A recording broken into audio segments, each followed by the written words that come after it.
திருச்சிற்றம்பலம். பல நாட்களுக்கு பிறகு, அதாவது ஒரு மாதத்துக்கு பிறகு இன்று எங்களுக்கு இறை அருளும் குருவருளும் அகில இலங்கை புலவர் சங்கத்தின் அருளும் கூடி நிற்பதால் இன்று ஆனந்தி அம்மாவும் கமலநாதன் ஐயாவும்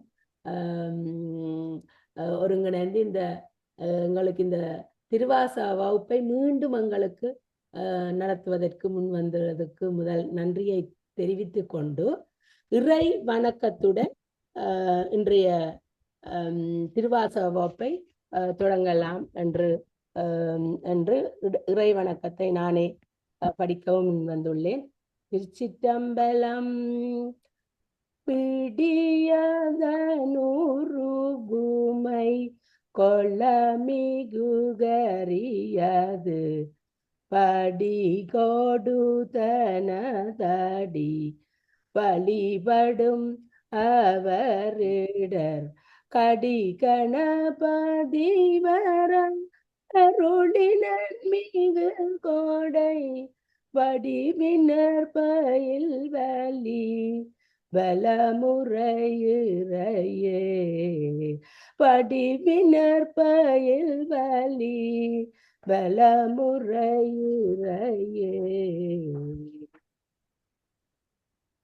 ஆழமே அமுதமாக உண்டு வானவர்க்கு அளித்து காலனை மார்க்கண்டற்கார் காய்ந்தனை அடியே அடியேற்கின்று ஞாலனின் புவளேயாக ரெண்டு நாட்களேத்தும் சீலமே ஆளவாயிற் சிவபெருமானே என்றார்.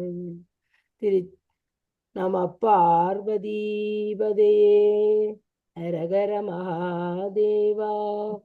நம பார்வதீபதே ஹரஹர மகாதேவா.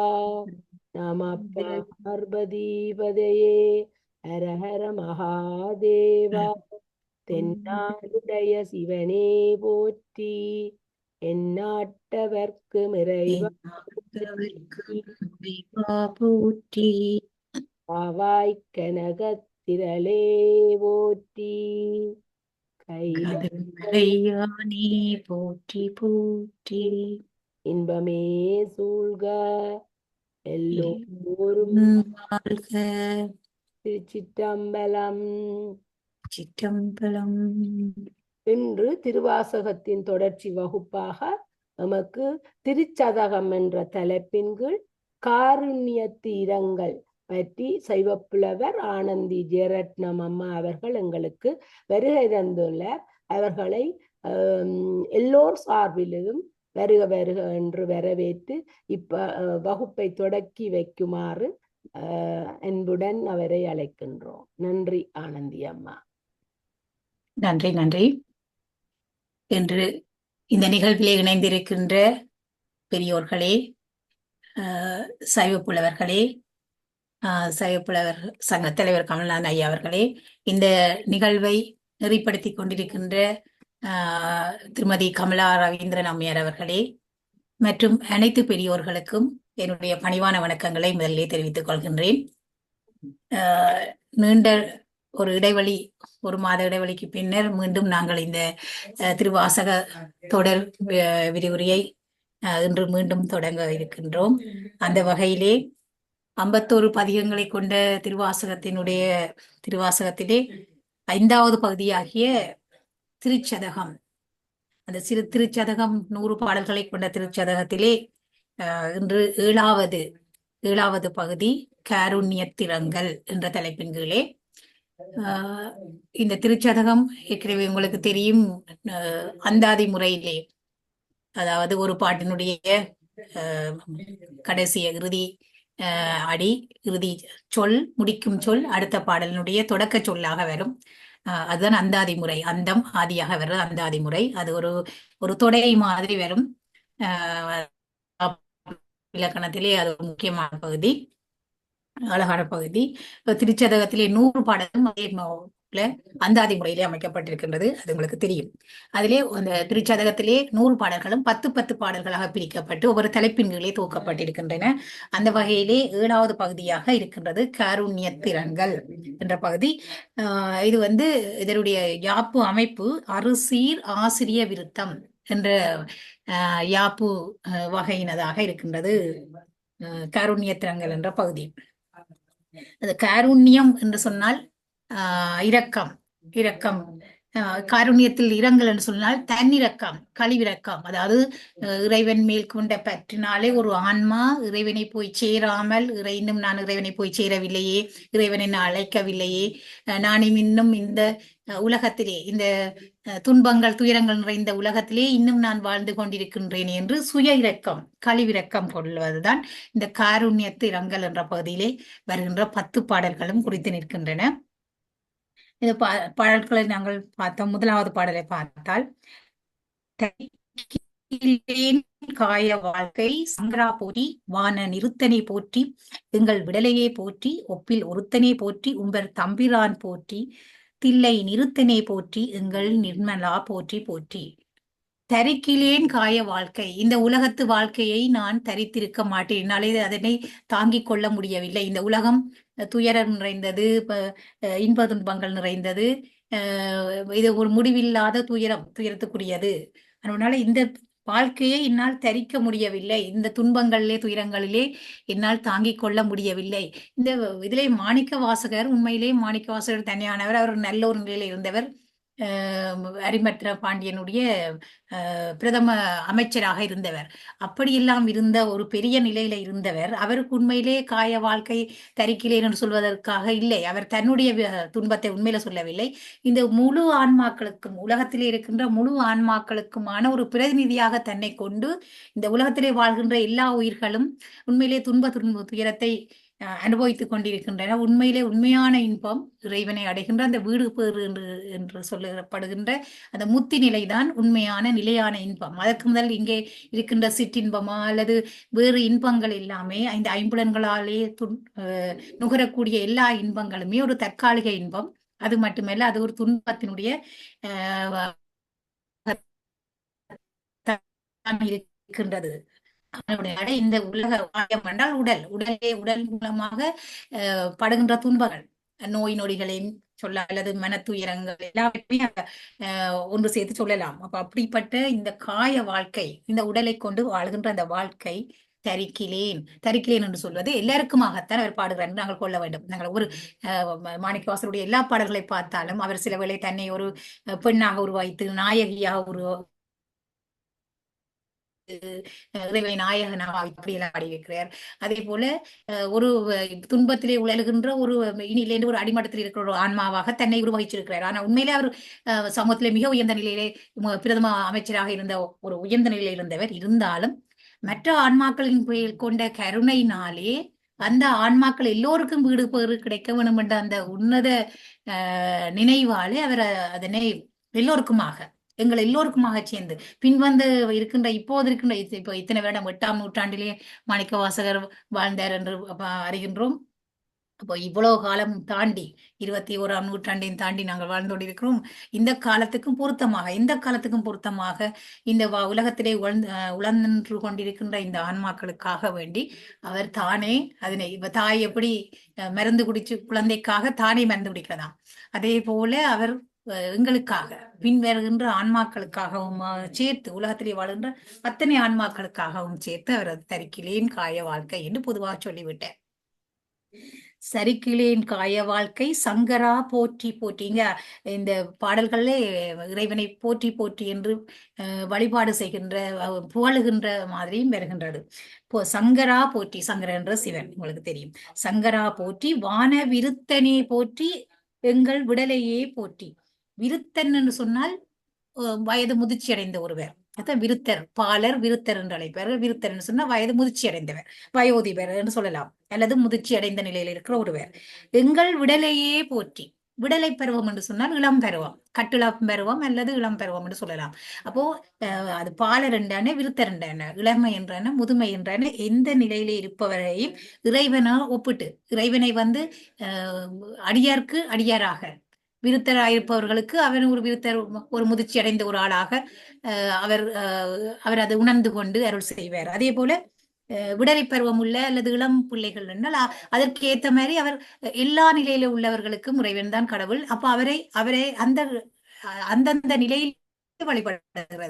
சொல்வார்கள், ஒரு நாய் தன்னுடைய ஒரு கடவுளாக நினைத்தால் அவ்வளவு பெரிய நாயாக. இப்ப நாங்கள் பார்க்கிறோம் இறைவனை, நாங்கள் உருவங்களை பார்க்கின்ற பொழுது கூட பன்னீர் கரத்தை கொண்ட முருகனை பார்க்கின்றோம். ஏன்னு சொன்னால் சாதாரணமா எங்களுடைய 2 கையாலே எங்களால் இந்த வேலைகளை செய்ய முடியாதுன்னு நாங்கள் பலமுறை சொல்லியிருக்கிறோம். நிறைய பேர் சொல்வார்கள், ஏன் கடவுளுக்கு 12 கைகளை உவமிக்கப்பட்டது என்று சொன்னால், அந்த 2 கையால இவ்வளவு காரியங்களை, இந்த உலகத்தை இருக்கிற பஞ்சகிருத்தியங்கள் படைத்தல், காத்தல், அடைத்தல், அருள், மறைத்தல் என்று சொல்லப்படுகிற அந்த பஞ்சகிருத்தியம் எல்லாவற்றையுமே செய்வதற்கு 2 கை போதாது. ஆனபடினாலே இறைவனுக்கு அப்படி ஒரு கற்பிதமாக இறைவனை பார்த்திருக்கிறார்கள். இறைவனுக்கு அந்த உருவத்தை கொடுக்கின்ற பொழுது அந்த மாதிரியான சிந்தனை தான் அவர்களுடைய மனத்தில் இருந்திருக்க வேண்டும். அப்ப அதே போல இப்ப இறைவனை யார் யார் எந்த வடிவத்திலே வழிபடுகின்றார்களோ அந்தந்த வடிவத்திலே அவர்களுக்கு அவர் அருள் செய்வார். அவர்களுக்கு ஏத்த மாதிரி அவர் அந்த நிலைக்கு வந்து அவர் அருள் செய்வார் என்பது இதுல உட்கடையாக இருக்கிறது. இப்ப விருத்தனையை போற்றி, முதிர்ச்சி அடைந்த உயர்ந்த நிலையில் இருக்கின்ற ஒருவரை போற்றி, எங்கள் விடலையே போற்றி, இளமையா இருக்கின்ற இளையவர்களுக்குரிய வடிவத்திலே இருந்து அருள் செய்கின்ற இறைவனே போற்றி, உங்களை நாங்கள் போற்றுகின்றோம். ஒப்பில் ஒருத்தனே போற்றி, ஒப்பில்லாத ஒருவன். இறைவன் வந்து ஒப்பரும் மிக்கரும் இல்லாதவன். இறைவனுடைய எண்குணத்திலே அதுவும் ஒன்று. இறைவன் வந்து ஒப்பிடத்தக்காது, இன்னொருவரோடு ஒப்பிட முடியாது. இறைவனுடைய பேரருள், பெருங்கருணை, அவருடைய ஆற்றல், வரம்பிலா ஆற்றல் எல்லாமே வந்து இன்னொருவரோடு ஒப்பிட முடியாது. தனக்கு மேலே தலைவன் இல்லாதவர். இப்ப விநாயகர் என்று சொன்னால் நாயகன் விநாயகன் என்று இருக்கும் பொழுது தனக்கு மேலே இன்னொரு தலைவர் இல்லாதவர். இப்ப விநாயகர் என்பவர் கூட நாங்கள் சிவனுடைய பிள்ளை என்று கதைகளிலே கூறப்பட்டாலும் புராணங்களில் கூறப்பட்டாலும் இறைவனுடைய இன்னொரு மூர்த்தம் தான். அப்ப அந்த வகையிலே ஒவ்வொருவரும் முழுமுதற் கடவுளாக சிவனுடைய இன்னொரு மூர்த்தமாகத்தான் விநாயகர் கொள்ளப்படுகிறார். அப்போ தனக்கு மேலே தலைவன் இல்லாதவர் அப்படின்னால விநாயகர் என்று அழைக்கப்படுகிறார். அதே போல இறைவன் தனக்கு மேலே இன்னொரு தலைவன், தனக்கு ஒப்பிடத்தக்க யாருமே இல்லாதவர் தான் இறைவன். இறைவனுக்கு மேல ஒருவரும் இல்லை. ஒப்பில்லாத ஒருத்தனை போற்றி, உம்பர் தம்பிரான் போற்றி. உம்பர் என்பது தேவர்கள். தேவர்களுக்கும் தலைவனாக இருக்கின்றவர் இறைவன். தேவாதி தேவர்களை வழிபடுகின்ற ஒரு முறை கூட இந்த வேத காலத்துல எல்லாம் நாங்கள் பார்க்கின்றோம். தேவர்களாக இருந்தவர்கள் கூட அவர்கள் வழங்குகின்ற இப்ப மழையை தருகின்ற இந்திரனை வழிபட்ட மாதிரி அவர்களும் வழிபடப்பட்டிருக்கிறார்கள். அந்தந்த காரணங்களுக்காக மழையை வழங்குவதினாலே இந்திரன், வருணன் இவர்கள் எல்லாம் வழிபடப்பட்டார்கள். ஆனால் அவர்கள் கடவுள் என்றல்ல, அவர்கள் அந்தந்த தொழிலை செய்வதனால் அந்த நேரத்திலே அவர்களை அதை தேடி அதை வேண்டி, மழையை வேண்டி வழிபடுற மாதிரி வழிபடப்பட்டார்களே ஒழிய அவர்களுக்கு எல்லாருக்கும் மேலே தலைவனாயிருப்பவன் சிவனாகிய இறைவன். அப்ப அந்த இறைவனே போற்றி. தில்லை நிறுத்தனே போற்றி, எங்கள் நின்மலா போற்றி போற்றி. தில்லை நிறுத்தனே, நிறுத்தம் என்றால் நடனம். தில்லையிலே இருந்து திருநடனம் ஆடிக்கொண்டிருக்கின்ற சிவபெருமானே போற்றி. தில்லையிலே இறைவன் ஆனந்த கூத்தாடுகின்றார். தில்லையிலே நீங்கள் அறிந்திருப்பீர்கள், பஞ்ச கிருத்தியங்கள் அல்லது பஞ்சபூத தலங்களிலே தில்லையும் ஒன்று. அதுவும் ஆகாயத்தலம். ஆகாயத்தலம் என்று சொன்னால் அங்கே இறைவனுடைய உருவத்தை, உண்மையிலுமே தில்லையிலே நடராஜ பெருமான் இருக்கின்றார். அவருக்கு பூசை வழிபாடுகள் நடைபெறுகின்றன. ஆனா அதே நேரம் தில்லை வந்து ஆகாயத்தலமாக கொள்ளப்படுகின்றது. உண்மையான அந்த கருவறையை திறந்தால் அது வெட்ட வெளியாக இருக்கும். அந்த வெட்ட வெளிக்குத்தான் அங்கு பூசை வழிபாடுகள் நடக்கும். ஆனால் அந்த சிதம்பரத்திலே ஒரு ஒரு நிமிட நேரம் தான் அந்த திரையை திறந்து அந்த பகுதியை பார்க்க முடியும். அந்த ஒரு குறிப்பிட்ட யார் யாருக்கு கொடுத்து வைத்திருக்கிறதோ அவர்களால் அந்த இடத்திலே நின்று அதனை வழிபடுவார்கள். எனக்கு ஒரு சின்ன கொடுப்பினை இருந்தது. ஒரு மாத காலத்துக்கு முதல் அங்க போக ஒரு வாய்ப்பு கிடைத்தது. இருந்தாலும் நாங்கள் எல்லாம் பார்த்து கொண்டிருக்கிறோம். உண்மையாவே பார்க்க முடியல. நான் நினைக்கிறேன் திரும்ப திரும்ப நாங்கள் அந்த புண்ணியத்தை செய்து செய்து செய்து செய்து போனால்தான் இப்படி கிடைக்கும். அந்த இடத்துல நிற்கின்ற பொழுது இவ்வளவு கஷ்டப்பட்டு திருநாளை போவார் எல்லாம் இவ்வளவு கஷ்டப்பட்டு போனது, அந்த நேரம் எல்லாம் அவ்வளவு கஷ்டப்பட்டு போன அந்த இடத்துக்கு போறதுக்கு ஒரு பெரிய ஒரு கொடுப்பினை வேண்டும் என்று நினைத்தாலும் அந்த அந்த ஆகாயத்தலம் என்று சொல்லப்படுகின்ற அந்த அந்த கருவறையை தரிசிப்பதற்கும் பெரிய ஒரு கொடுப்பினை வேணும். அது லேசிலே கிடைக்க முடியாது. நாங்கள் பார்த்து கொண்டே இருந்தோம், பார்க்க முடியவில்லை, தெரியவில்லை. அப்ப என்னன்னு சொன்னா அது ஒரு சின்ன பகுதியிலே ஒரு நிமிடத்துக்கு மட்டும்தான் திறந்து அதிலே தீபாராதனை காட்டுவார்கள். தில்லை நடராஜரை தரிசிக்க முடியும். ஆனால் அந்த உண்மையாக அந்த ஆகாயத்தலம் என்று சொல்லப்படுகிற அந்த ஆகாய பிரதேசத்தை, அந்த கருவறையை, உண்மையான கருவறையை தரிசிப்பதற்கு அதிலே நான் நினைக்கிறேன் ஒரு 1000 பேர் நின்றால் ஒரு ஆளுக்கு தான் அந்த தரிசனம் கிடைக்கும். அந்த மாதிரி தான் இருக்கு. அதனால அந்த தில்லையை சொல்வார்கள் தில்லை ரகசியம் என்று சொல்லி. அது ரகசியம் என்று சொல்வது அதுதான். அந்த கிடைக்காதது தரிசிக்க கடினமானது என்பதனால தான் ரகசியம் என்று சொல்கிறார்கள். சரி, அப்படி தில்லையிலே திருநடனம் ஆடிக்கொண்டு இடைவிடாது திருநடனம் ஆடிக்கொண்டிருப்பவர் தான் சிவன். அது மட்டுமில்ல, தில்லையை பற்றி இன்னும் ஒரு விடயம். தில்லை இந்த உலகத்தினுடைய நடுப்புள்ளியிலே அமைந்திருக்கிறது. தில்லை இருக்கின்ற சிதம்பரம் இந்த உலகத்தினுடைய மையப்புள்ளியிலே, அது மட்டுமல்லாமல் சரியான மையப்புள்ளியிலே தான் இறைவனுடைய ஊன்றிய திருவடி இருக்கின்றது என்று சொல்லப்படுகிறது. இந்த உலகத்தினுடைய மைய புள்ளி, அதிலும் இறைவனுடைய கால், சரியாக அந்த கால் ஊன்றிய அந்த பகுதி தான் இந்த உலகத்தினுடைய மைய புள்ளி. இப்ப யோசித்து பாருங்கள், அந்த கோவிலை உருவாக்கியவர்கள் அது கடவுள். உண்மையிலே சொல்ல போனா அந்த இடத்திலே முதல் ஆரம்ப உருவாக்கம் கடவுளாகத்தான் இருக்கும். மனிதனால முடியுமா அப்படி ஒரு அந்த உலகத்தினுடைய நடுப்புள்ளியை கண்டுபிடிச்சு அதிலும் அந்த சிவனுடைய ஊன்றிய திருவடி அந்த சரியான நடுப்புள்ளியிலே அமையுமாறு சாதாரண மனிதர்களாலே அவ்வளவுத்துக்கு அளவிட்டு அதை செய்ய முடியுமா என்பது மிக ஆச்சரியம். ஆனபடினாலே ஆரம்பத்திலே உண்மையிலே இறைவனே தான் அதனை ஏதோ ஒரு விதத்திலே அதனை அமைப்பதற்கு ஒரு வழிகாட்டி இருப்பார் அல்லது தோன்றியிருப்பார் என்பதை நாங்கள் கொள்ள வேண்டும். அவ்வளவுக்கு உலகத்தினுடைய மைய புள்ளியிலே இறைவனுடைய ஊன்றிய திருவடி இருக்கின்றது. இப்ப தில்லையிலே இருக்கின்ற இறைவன் எந்த காலமும் அந்த ஓயாமல் நடனம் புரிந்து கொண்டிருக்கிறார். 2 காலை 3 நிற்பதல்ல. அந்த உலகத்தினுடைய இயக்கம் இறைவனுடைய அந்த திருநடனத்தில் தான் தங்கியிருக்கின்றது. அந்த பஞ்ச கிருத்தியங்கள் என்று சொல்லப்படுகின்ற படைத்தல், காத்தல், அழித்தல், அருளல் என்று சொல்லப்படுகின்ற இந்த பஞ்ச கிருத்தியங்கள் இறைவனுடைய திருநடனத்தின் மூலமாகத்தான் இடையறாது இயங்கிக் கொண்டிருக்கின்றது. இந்த உலகம் இடையறாது இயங்கிக் கொண்டிருப்பதற்கு காரணம் இறைவனுடைய இடையறாத திருநடனம். இதனை உணர்ந்து கொண்டுதான் இந்த கேலக்சி என்று சொல்லப்படுகிற இந்த உலகத்தினுடைய வடிவமைப்பு, முழுமையாக இந்த பிரபஞ்சத்தினுடைய வடிவமைப்பு இறைவனுடைய அந்த நடராஜருடைய வடிவம் போலதான் இருக்கிறதாம். இந்த கெலஸ்கே அவர்கள் வானத்திலே இருந்து படம் எடுத்த பொழுது கிட்டத்தட்ட அந்த ஓம் என்ற அந்த வடிவத்தோடு இறைவனுடைய அந்த திருநடனத்தினுடைய அந்த திருவாசி எல்லாம் சேர்ந்த ஒரு வடிவத்தோடு தான் அந்த அமைப்பு ஒத்து போகிறது என்று சொல்கிறார்கள். ஆனபடினால்தான் நாசா விண்வெளி நிலையத்திலே இறைவனுடைய அந்த நடராஜருடைய அந்த சிலை வைக்கப்பட்டிருக்கின்றது. இந்த வகையில மேல்நாட்டவரும் இறைவனுடைய இந்த சிவனுடைய திருநடனத்தை பற்றி உணர்ந்திருக்கின்றார்கள், அதனை மெச்சுகின்றார்கள். இப்படி இந்த உலகத்தினுக்கும் உலக அமைப்புக்கும்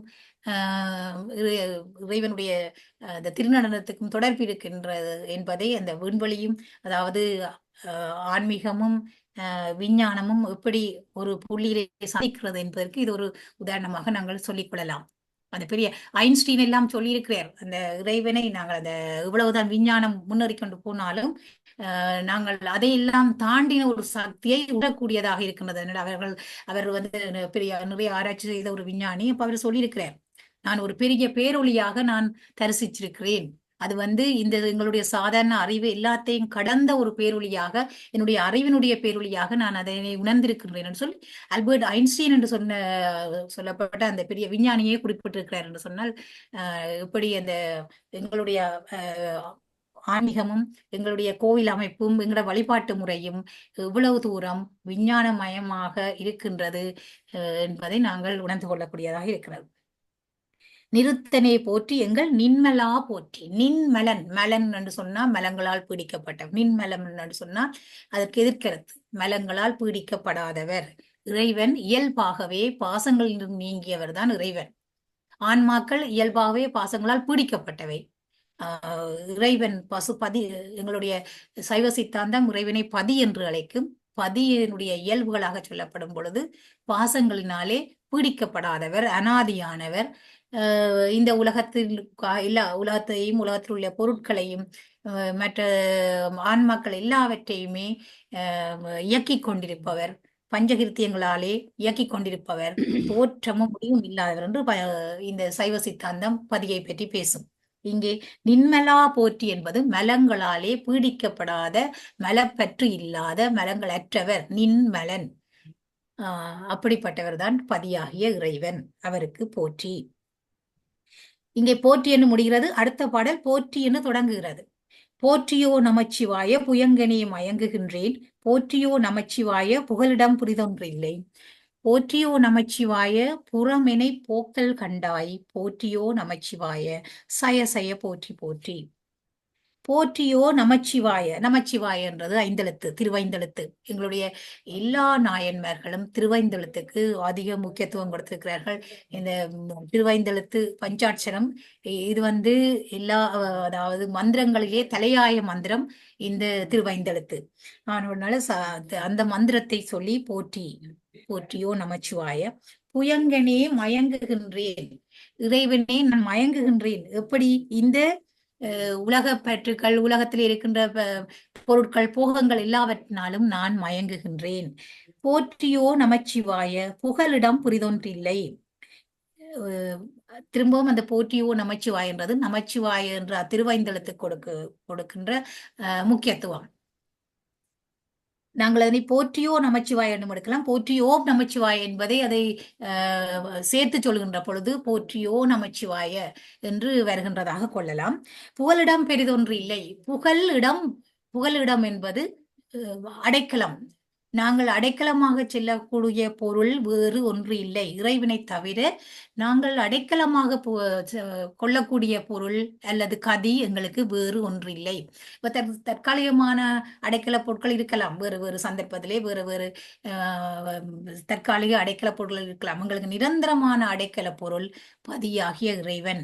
அவரை நாங்கள் சிவன் என்று அழைக்கின்றோம். சிவன் தான் எங்களுடைய புகலிடம், உச்சநிலை. எங்களுடைய வாழ்க்கையினுடைய உச்சபட்ச நோக்கமே முத்தி அடைதல். அந்த முத்தி அடைதல் என்பது இறைவனுடைய பாதார விந்தங்களை சேர்தல், முத்தி நிலையை அடைதல்.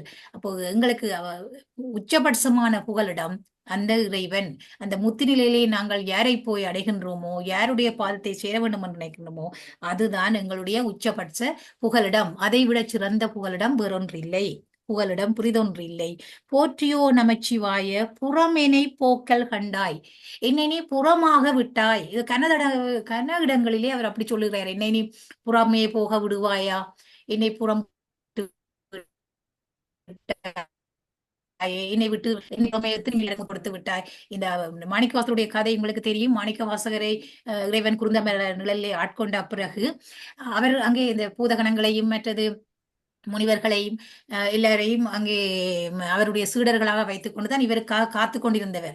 பொதுவாக ஆசிரியரை தேடித்தான் மாணவன் போறது. ஆனால் மாணிக்கவாசகர் ஒரு ஏற்கனவே சிவன் முத்திராயிருந்த ஒரு ஆன்மா, அவரை ஒரு நோக்கத்துக்காக இந்த தேனினும் இனிய இந்த திருவாசகம் என்று சொல்லப்படுகின்ற திருவாசகத்தை இந்த உலகத்துக்கு வழங்குறதுக்காகவே இறைவன் ஒவ்வொரு விதமான காரியங்களை செய்திருக்கிறார். அவர் ஒரு உயர்ந்த இடத்திலே வைத்திருக்கிறார். முதலமைச்சர் என்ற உயர்ந்த இடத்திலே அவர் கொடுத்திருக்கிறார். அவருக்கு நிறைந்த ஒரு கல்விமானாக இந்த பூமியிலே புறக்கச்சி இருக்கிறார். அது மட்டுமல்ல, பிறகும் அவரை ஆட்கொள்ளும் பொழுது இறைவனே குருவாக இருந்து அவர் காத்து கொண்டிருக்கிறார். சீடனுக்காக, மாணிக்கவாசருக்காக காத்து கொண்டிருந்து அவரை ஆட்கொண்டார். அதற்கு பிறகும் அவருக்கு ஒவ்வொரு பிரச்சனை வந்த போதும் இறைவன் நேரடியாகத்தானே வந்து அவருக்கு அந்த பிரச்சனைகளை தீர்த்து கொடுத்தார். நிறைய பெரியாக்கினார். அந்த கதைகள் எல்லாம் உங்களுக்கு தெரியும். அப்ப இறைவன் நேரடியாகவே மாணிக்கவாசருக்கு ஒவ்வொரு சந்தர்ப்பத்திலும் அவருக்கு ஆட்கொண்டு அதற்கு பிறகும் அவருடைய வாயாலே அந்த திருவாசகத்தை பாட வச்சு அவர் சொல்ல சொல்ல எழுதியும் இருக்கிறார். எழுதினது மட்டுமே இல்ல, அதனை இறைவனே பதிவு செய்தார் என்றதையும் அந்த சிறப்பையும் உலகத்துக்கு விளக்க வேண்டித்தான் வாதவூரன் விளம்ப அழகிய சிற்றம்பலமுடியான் எழுதியது என்று சொல்லி அதை அவரே கையெழுத்திட்டு தானே கையெழுத்திட்டு அந்த தில்லை படிகளிலேயே வச்சிருக்கிறார். அந்த உலகத்துக்கு அந்த திருவாசகத்தினுடைய பெருமையை உணர்த்த வேண்டும் என்ற ஒரு நோக்கமும், உலகத்துக்கு கிடைக்க வேண்டும் என்ற ஒரு பெரிய நோக்கம். இல்லாவிட்டால் இவ்வளவு நூல்கள் அவர்கள் ஒவ்வொரு கோயிலுக்கு போகும் பொழுது பாடிக்கொண்டே போவார்கள், ஒவ்வொரு தலங்களுக்கும் செல்லும் பொழுது பாடிக்கொண்டே போவார்கள். அதனை எழுதி வைக்காவிட்டால் அவை இல்லாமலே போயிருக்கும். எழுதி வைத்தபடியினாலதான் அந்த பொக்கிஷம் எங்களுக்கு கிடைத்திருக்கிறது. இன்னும் நாங்கள் அதை தேன் தேன் என்று கொண்டாடுகின்ற அளவுக்கு அந்த பொக்கிஷமாக எங்களுக்கு திருவாசகம் கிடைத்திருக்கிறதுக்கு இறைவனே வழி சமைத்திருக்கிறார் என்பது இங்கே நாங்கள் பார்க்க வேண்டிய விடயம். அந்த வகையிலே திருவாசகத்தினுடைய சிறப்பும் திருவாசகத்தை இயற்றிய மாணிக்கவாசருடைய சிறப்பையும் நாங்கள் உணர்ந்து கொள்ளக்கூடியதாக இருக்கிறது.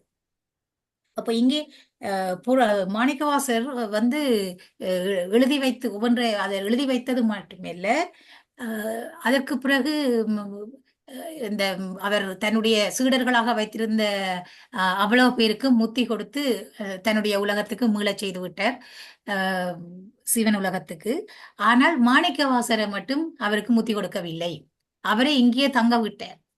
அப்ப ஆனபடினால அதை தரிக்க முடியாமத்தான் தரிக்கிறேன் காய வாழ்க்கை என்று மாணிக்கவாசர் பேசுறார். என்னன்னு சொன்னால், மாணிக்கவாசர் இந்த உலகத்தில இருந்து அவர் இந்த திருவாசத்தை இயற்றுவதற்காக மாணிக்கவாசருக்கு மட்டும் தன்னுடைய மற்ற சீடர்களை அழைத்துக் கொண்ட மாதிரி அவர் அழைத்துக் கொள்ளவில்லை. ஆனால மாணிக்கவாசர் எல்லாரையும் நீ அழைத்துக் கொண்டாய், என்னை புறமே போக விட்டாய், என்னை இந்த உலகத்திலிருந்து கஷ்டப்பட விட்டுட்டாயே, என்னை நீ அழைத்துக் கொள்ளவில்லை என்று அந்த இறக்கப்பட்டு பாடிய பாடல்களால் இந்த காருண்யத்திரங்கள் என்ற பகுதியிலே வந்து கொண்டிருக்கின்றது. இங்கே புறமேனை போக்கல் கண்டாய், என்னை புறமே போக விட்டு போட்டு நீ என்னை நீ விட்டு விட்டு போய்விட்டாயே, என்னை உன்னுடைய உலகத்துக்கு அழைத்து கொண்டு போகவில்லையே. போற்றியோம் நமச்சிவாய சய சய போற்றி போற்றி. இங்க சய சய என்றால் வெற்றி உண்டாவதாக என்று போற்றி போற்றி என்று இறைவனை போற்றுகின்ற தன்மையும், அதன் இறைவனுக்கு வெற்றி உண்டாகுவதாக என்று இறைவனை வெற்றி உண்டாவதாக என்று சொன்னால், உண்மையிலே இறைவனை போற்றுவதன் மூலம் இறைவனுக்கு வெற்றி உண்டாவதாக என்று சொல்வதன் மூலம் இறைவன் அதையெல்லாம் கடந்த ஒருவர் அதை இங்கே இருக்கின்ற ஆன்மாக்களுக்காகவும் சேர்த்து ஆன்மாக்களுக்கும் இந்த உலகத்தாருக்கும் கூட வெற்றி உண்டாவதாக என்பதை மறைமுகமாக அதில் அவர் கூறியிருக்கின்றார் என்று நாங்கள் எடுத்துக்கொள்ளலாம். அடுத்த பாடல், போற்றியன் போலும் பொய்யர் தம்மையாட்கொள்ளும் வள்ளல் போற்றினின் பாதம் போற்றி நாதனே போற்றி போற்றி. போற்றினின் கருணை வெள்ள புது மது புவனம் நீர்த்தி காற்றிய மானன் வானம் இரு சுடற் கடவுளானே. போற்றி என் போலும் பொய்யர் தம்மை ஆட்கொள்ளும் வள்ளல். என்னை போல பொய்யர், என் போலும் பொய்யர். பாருங்க, அவர் தன்னை எப்ப பார்த்தாலும் மாணிக்கவாசர் நாயை போல கடையேன், அப்படி என்ன உன்னை வணங்காத ஒருதன், அந்த மாதிரி தன்னை எப்பவுமே தன்னை குறைத்து தன்னை தாழ்த்தி சொல்லி, தன்னை தாழ்த்துபவன் உயர்த்தப்படுவான் என்று கூறப்படுகிறது. அதே மாதிரி அவர் தன்னை தாழ்த்தி கொண்டு தன்னை குறைத்து கொண்டு, நான் ஒரு பெரிய ஆள், இறைவனே எனக்கா வந்து என்னை ஆட்கொண்டவர், அந்த மாதிரி அவர் யோசிக்கல. நான் ஒரு பெரிய பதவியில இருந்தேன். இப்போ சின்ன ஒரு பதவியில இருந்தாலே எல்லோரும் ஐயோ நான் ஒரு பெரிய பதவியில இருக்கிறேன், என்னை எல்லாரும் தேடி வரணும், நான் ஒரு பெரிய ஆள், அப்படி அவள் மற்றவர் சொல்லாட்டி நான் சொல்லிக் கொள்கிற தன்மைகள் இருக்கு உலகத்தார் இல்லை. ஆனால் இவர் அதையெல்லாம் தாண்டின ஒரு பெரியவர் என்றபடினாலே, அவர் ஒரு சீவன் முத்ரா இருந்தபடினாலே, இறைவனாலே தெரிவு செய்யப்பட்ட ஒருவராயிருந்தபடினாலே அவர் அதுக்கு தகுதியானவராக தன்னைத்தான் தாழ்த்தி கொள்கிறவராக இருந்தார்.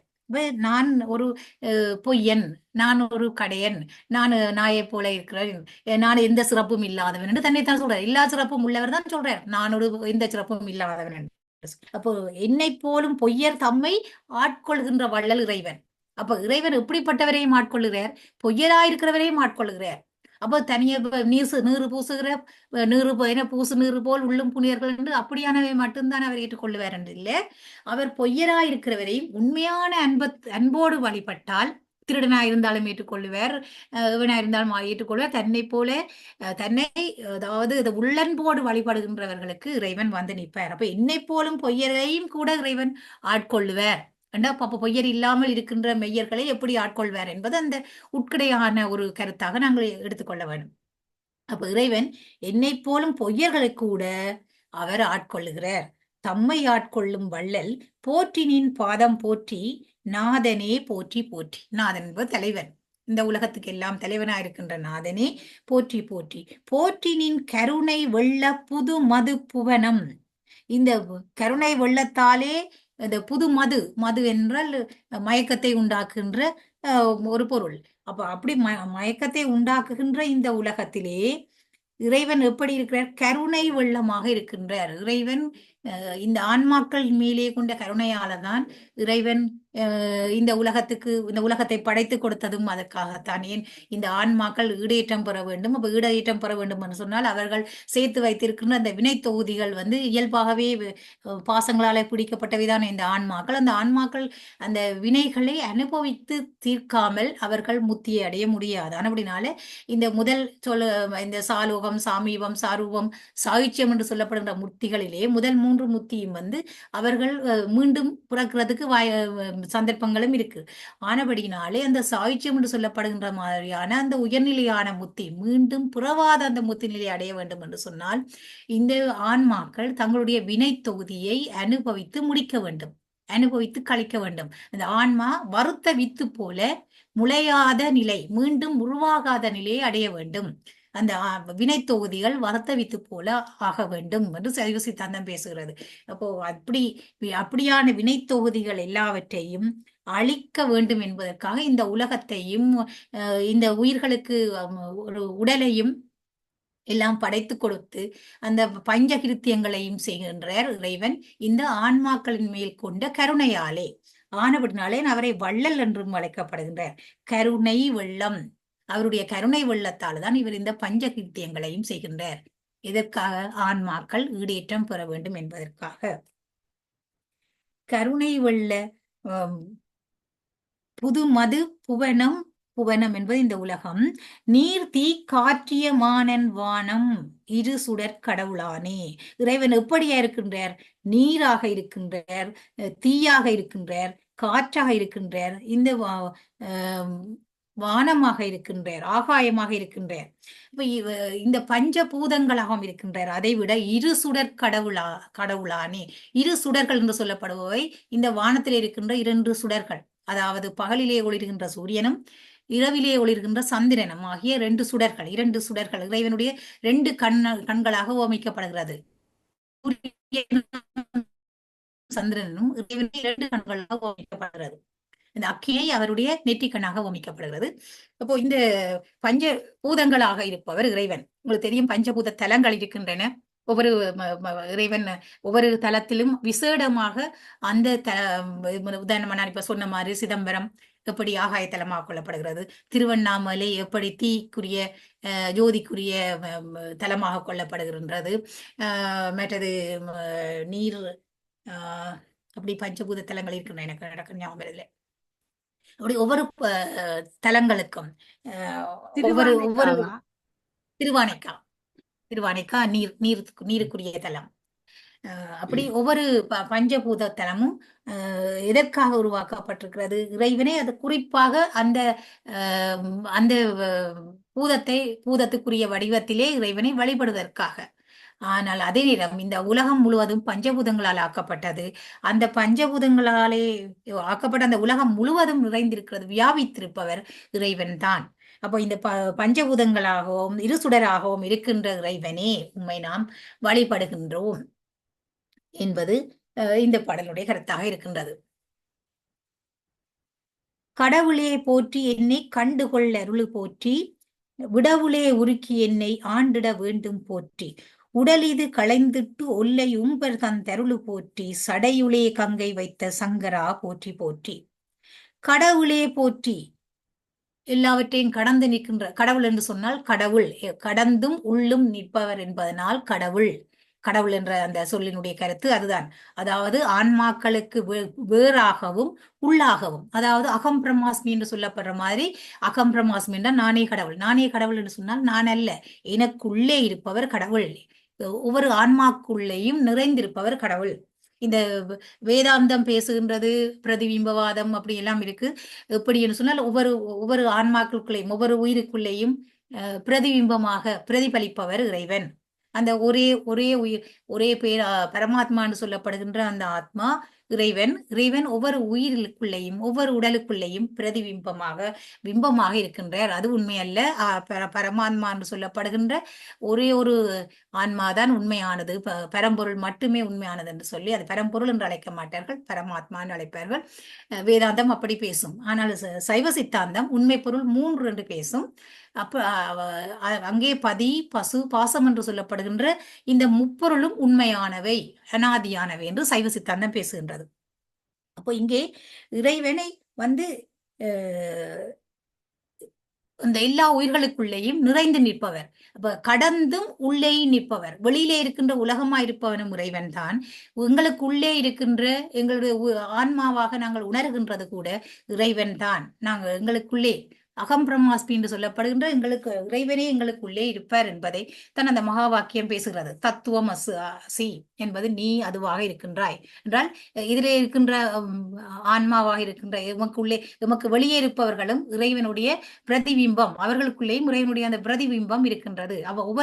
ஒவ்வொரு உயிர்களுக்குள்ளேயும் இறைவனுடைய அந்த எனக்குள்ளே இருக்கிறது எப்படி இறைவனை என்று நாங்கள் உணர்ற மாதிரி எங்களுக்கு எதிரிலே இருப்பவர்களுக்குள்ளேயும் அந்த இறைவன் இருக்கின்றார் என்ற அந்த உணர்வு இருக்கும் என்று சொல்ல உண்மையில இந்த சைவ சித்தாந்தம் பேசுகின்ற அந்த உண்மை பொருளும் அதே நேரம் இந்த வேதாந்தம் பேசுகின்றதும் அந்த உலகத்துக்குள்ளே இறைவனை காணவும் அந்த ஒவ்வொரு உயிர்களுக்குள்ளேயும் இறைவனை தரிசிக்கவுமான அந்த விடயங்களைத்தான் பேசுகின்றன. இந்த சொல்ல போனால் இந்த தத்துவங்கள் எல்லாமே இந்த உயிர்களை மேன்மைப்படுத்துவதற்கும் அவர்கள் உண்மையை உணர்வதற்கும் மற்றவர்களை நேசிப்பதற்கும் இந்த உலக பொருட்கள் மீது பற்று இல்லாமல் உண்மை பொருளாக இருக்கின்ற இறைவனை அடைய வேண்டும் என்பதற்காகவும் தான் இந்த தத்துவங்கள். அந்த தத்துவங்கள் ஒவ்வொன்றை சொன்னாலும் இப்போ வேதாந்தம் என்பது உண்மை பொருள் ஒன்று என்று சொல்கிறது, விசிட்டாத்த வேதம் விசேடமான பொருள் ஒன்று சொல்கிறது, துவைதம்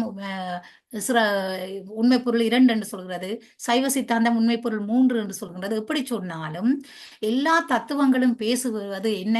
அதாவது மொத்தத்திலே கடைசியாக எங்களுடைய இலக்கு இறைவனை அடைதல். இறைவனுடைய ஒரு பிம்பங்களாகத்தான் உண்மையாகவுமே இருக்கின்றார்கள் இந்த ஆன்மாக்கள் எல்லாம். கடைசியா போய் அந்த முத்தி சைவ சித்தாந்தம் பேசுகிற முத்தி கூட இறைவனை போய் இந்த ஆன்மாக்கள் போய் சேர்றது. ஆனா சைவ சித்தாந்தம் இறைவனை சேர்ந்த பிறகும் கூட ஆன்மா வேறு இறைவன் வேறு என்றுதான் சைவ சித்தாந்தம் பேசுகிறது.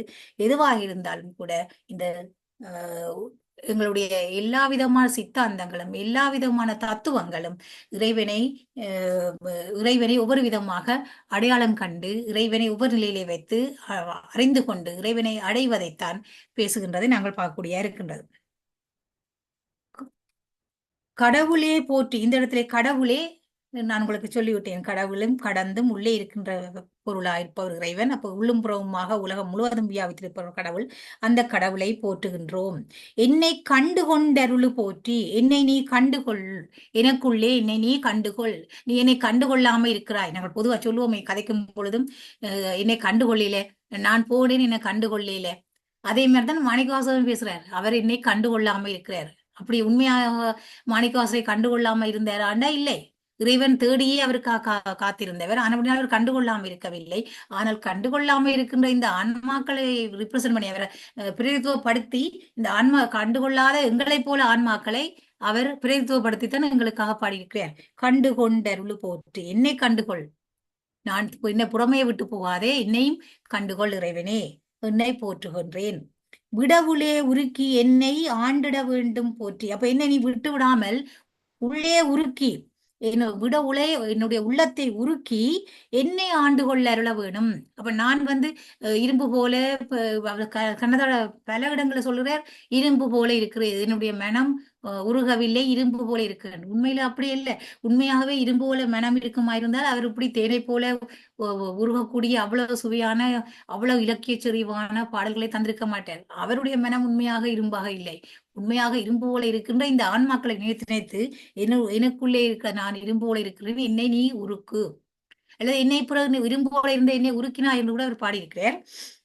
எங்கள் உள்ளத்தை உருக்கி என்னை ஆண்டிட வேண்டும் போற்றி, என்னுடைய உள்ளத்தை உருக்கி என்னை நீ ஆண்டுகொள். உடல் இது களைந்து இட்டொல்லை ஒம்பர் தந்தருளு போற்றி. இந்த உடலை களைந்து, உடல் இது களைந்து, இந்த உடலை நீக்கி உண்மையான முத்தியாகிய அந்த இன்பத்தை உம்பர் உலகம், உம்பர் என்பது தேவர் உலகம். அது இங்கே நாங்கள் இறைவனுடைய பாதார விந்தம். தேவர் உலகம் என்பது அது தனி சொக்கம் என்று பேசுகிற மாதிரி அல்ல. உம்பர் உலகம் என்றது தேவர் உலகம். அதாவது இறைவன் இருக்கின்ற அந்த நாங்கள் அடைகின்ற முத்தி நிலையிலேயே போய் சேருகின்ற அந்த உலகத்தை எனக்கு தந்தருளு. விடவிலே உருக்கி என்னை ஆண்டிட வேண்டும் போற்றி. உடல் இது களைந்து தொல்லை உம்பர் தன் தருளு போற்றி. சடையுளே கங்கை வைத்த சங்கரா போற்றி போற்றி. இந்த சடைக்குள்ளே அதாவது இறைவனுடைய சடாமுடியிலே கங்கையை தரித்திருக்கின்றார். கங்காதேவியை தரித்திருக்கின்றார். அதற்கெல்லாம் ஒரு கதை இருக்கிறது. என்ன, ஆகாய கங்கையை பூமியை கொண்டு வந்த போது இந்த பூமி எல்லாம் அழிந்து போக பிறகு திரும்பவும் அதனை எடுத்து தலையிலே வைத்து அவர் இந்த உலகத்தை காப்பாற்றினார் என்று கதை இருக்கின்றது.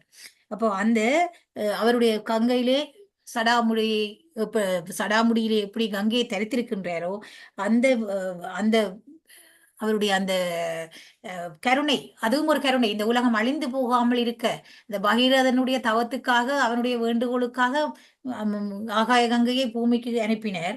அதனிலும் இந்த உலகம் அதனால் அழிந்து போகாமல் இருக்க திரும்பவும் அதனை தூக்கி தன்னுடைய தலையிலேயே தாங்கிக் கொண்டார். அப்ப உலகத்தின் மேல் கொண்ட கருணையினாலே முதல் தவத்துக்கு இறங்கிய பெருமையும் அங்கே காட்டப்படுகிறது. அதற்கு பிறகு அவர் உலகம் அழிந்து போகாமல் இருக்க எப்படி தன்னுடைய சடையிலேயே தாங்கிக் கொண்டார். அந்த இடத்திலும் இறைவனுடைய கருணையை நாங்கள் அடையாளம் கண்டு கொள்ளக்கூடியதாக இருக்கிறது அந்த கதையினூடாக.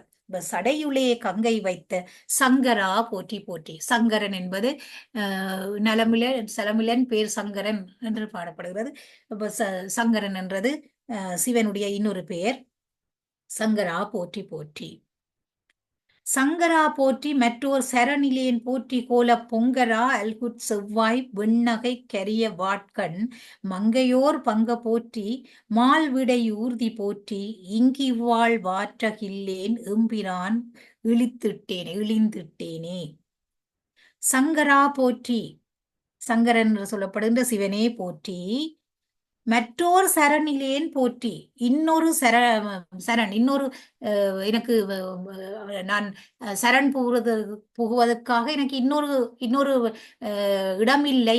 உன்னுடைய பாதங்கள் தான் சரணம். உன்னுடைய இடம் தான் எனக்கு சரணமாக இருக்கும், புகலிடமாக இருக்கும். வேறு இன்னொரு சரண் புகுவதற்கான இடம் எனக்கு இல்லை. அப்போ வேறோர் சரண் இல்லாதவன் நான் அப்படி இல்லாதவன். உன்னை சரணடைந்தேன். எனக்கு போறதுக்கு நிரந்தரமான ஒரு சரண், எனக்கு புகலிடம் ஒன்று இல்லை. ஆனபடினாலே உன்னை அடைந்தேன். சரண் இல்லேன் போற்றி கோல பொங்கரா அல்குட் செவ்வாய். பொங்கு அரவு, அதாவது பொங்குகின்ற சீறுகின்ற அரவை தலையிலே வைத்தவர் இறைவன். சீறுகின்ற அரவை உடைய இது இங்கே பொங்கரா சீறுகின்ற அரவு போல அல்குலை உடைய செவ்வாயை உடைய சிவந்த வாயை உடைய வெண்ணகைக்கு அரிய வாட்கண் மங்கையோர் பங்க. இங்க மங்கையோர் பங்கு, மங்கை என்றது உமாதேவியார். உமாதேவியாரை ஒரு பக்கத்திலே கொண்ட இறைவன் மங்கையோர் பாகம் வைத்தார் என்று பேசப்படுகிறார். அப்ப இறைவன் ஆணும் பெண்ணும் சமன் என்று உணர்த்துவதற்காக உமாதேவியாருக்கு தன்னுடைய இடப்பாகத்தை வழங்கி இருக்கிறார். அர்த்தநாரீஸ்வர கோலம். அப்ப அந்த மங்கை பற்றித்தான் இங்கே பேசப்படுகிறது. பொங்கரா அல்குல் செவ்வாய் வெண்ணகை கரிய வாட்கண் மங்கை. பாருங்க இவ்வளவு சொல்லப்படுது. அவர் அரவு போல அல்குலை உடையவள், சிவந்த வாயை உடையவள், வெண்ணகை வெண்மையான பற்களை உடைய, அதாவது நகையை உடையவள், சிரிப்பை உடையவள். கரிய வாட்கண், அந்த கண்ணை எப்படி சொல்லுறார்? கருமையான கண்கள், நீளமான கண்கள். வாள் கண்ணுண்டா வாள் போல ஒளி வீசுகிற கண், அது போல நீளமான கண்கள். அப்ப அந்த உமாதேவியாருடைய தோற்ற பொழிவு இங்கே பேசப்படுகிறது. அப்படிப்பட்ட உமாதேவியாரை தன்னுடைய இடப்பாகத்திலே கொண்டிருக்கின்றார். மங்கையோர் பங்க போற்றி மால் விடை ஊர்தி போற்றி. பெரிய விடை என்றது இங்கே எருது. இறைவன் எருதை தன்னுடைய வாகனமாக கொண்டிருக்கின்றார். மால் விடை ஊர்தி போற்றி. ஊர்தி என்பது வாகனம். இவ்வாழ்வு ஆற்றகில்லேன். இந்த உலகத்திலே இங்கு இவ்வாழ்வு ஆற்றகில்லேன். ஆற்றலை என்னால் ஆற்ற முடியவில்லை, தாங்க முடியவில்லை. இந்த உலகத்திலே நான் வாழுகின்ற இந்த வாழ்க்கையை என்னால் தாங்க முடியவில்லை. இவ்வளவு துன்பத்திலே இருக்கின்றேன். நீ எம்பிரான் இழிந்திட்டேனே. நான் இழிவாக இருக்கின்றேன். ஆனவனால் என்னை அழைத்துக் கொள்ளவில்லை. நான் இந்த உலகத்திலே இருந்து இந்த துன்பத்தை அனுபவித்துக் கொண்டிருக்கின்றேன். என்னாலே இந்த துன்பத்தை தாங்க முடியவில்லை. அப்ப அதுக்குள்ள உள்ளிடையாக அவர் சொல்றது என்னன்னு சொன்னால், என்னால இது தாங்க முடியவில்லை, இந்த உலகத்திலே வாழ முடியவில்லை, அப்ப என்னை உன்னுடைய உலகத்துக்கு என்னை அழைத்துக்கொள், இங்கி வாழ்வாற்றகில்லேன் எம்பிரான் இழிந்துட்டேனே. உன்னுடைய உலகத்துக்கு வரக்கூடிய அளவுக்கு நான் தகுதி இல்லாமல் இழிவான ஒரு ஆளா நான் இருக்கின்றேனே என்று தன்னைத்தானே இறங்கி பாடுகின்றதாக இந்த பாடல் அமைகின்றது. இழித்தனன் என்னை யானே எம்பிரான் போற்றி போற்றி. இங்க பாருங்க, இப்போ நான் என்னையே பழித்துக் கொண்டேன், என்னையே நான் இழித்துக் கொண்டேன் என்றா என்னை நான் பழித்துக் கொண்டேன் என்று அங்க முடிக்கிறார். இங்க சொல்றார், இழித்தனன் என்னை யானே, நான் என்னை நானே பழித்துக் கொள்றேன். மற்றவே தான் பழிக்க கூடாது, தன்னைத்தான் பழித்துக் கொள்ளலாம். ஒரு ஆள்ல குறைபாடு இருக்கலாம், ஆனா நாங்கள் அந்த குறைபாட்டை சொல்வதற்கு எங்களுக்கு தகுதி கிடையாது. முதலாவது மற்ற சொல்வார்கள், ஒரு ஒரு சுட்டு விரலாலே மற்றவை சுட்டி காட்டுகின்ற பொழுது மற்ற 4 விரலும் உங்களை நோக்கி சுட்டி காட்டுங்கள். அப்போ ஒருவரிலே ஒரு குற்றத்தை நாங்கள் கண்டுபிடிக்க முதல் மற்ற 4 விரலும் நம்ம நோக்கி சுட்டி காட்டுகிறது. எங்களுக்குள்ள என்னென்ன குறைபாடு இருக்குது, எதில் இருக்கிறாளை சொல்லுகின்ற குறைபாடு எனக்குள்ள இல்லையா என்று தேடி நாங்கள் அதை திருத்திக் கொள்ள வேணும். அப்போ ஒன்று குறை சொல்கின்ற பொழுது எங்கள்கிட்ட 4 இருக்கின்ற அதை தேடி திருத்திக் கொள்ள வேணும், உணர்ந்து கொள்ள வேணும் என்பதை. இப்போ ஆனால் பொதுவா உலகத்தில் இருப்பவர்கள் எல்லாரும் மற்றவர்கள் இருக்கிற குறைகள் சொல்வார்கள். எல்லோரும் தங்களிலே குறையை காணுகின்ற பொழுது தங்களுக்கு ஒரு வாதியாக சட்டத்திறனியாக மாறுகின்றார்களாம், மற்றவர்களுக்கு குறையை காணுகின்ற பொழுது ஒரு நீதிபதியாக மாறுகின்றார்கள் என்று.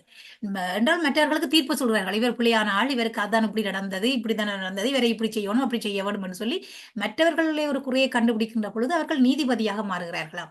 தங்களுக்குள்ளே ஒரு குறையை கண்டுபிடிக்கின்ற பொழுது சட்டத்திறனியாக மாறுகிறார்கள், வாதியாக மாறுகிறார்கள் சொன்னா அந்த சட்டத்திறனி என்ன செய்வார், பிழை இருந்தாலும் அந்த பிழையை நியாயப்படுத்தி கொண்டு பிழை இல்லாத மாதிரி காட்டுகிறது தான் சட்டத்திறனியுடைய வேலை.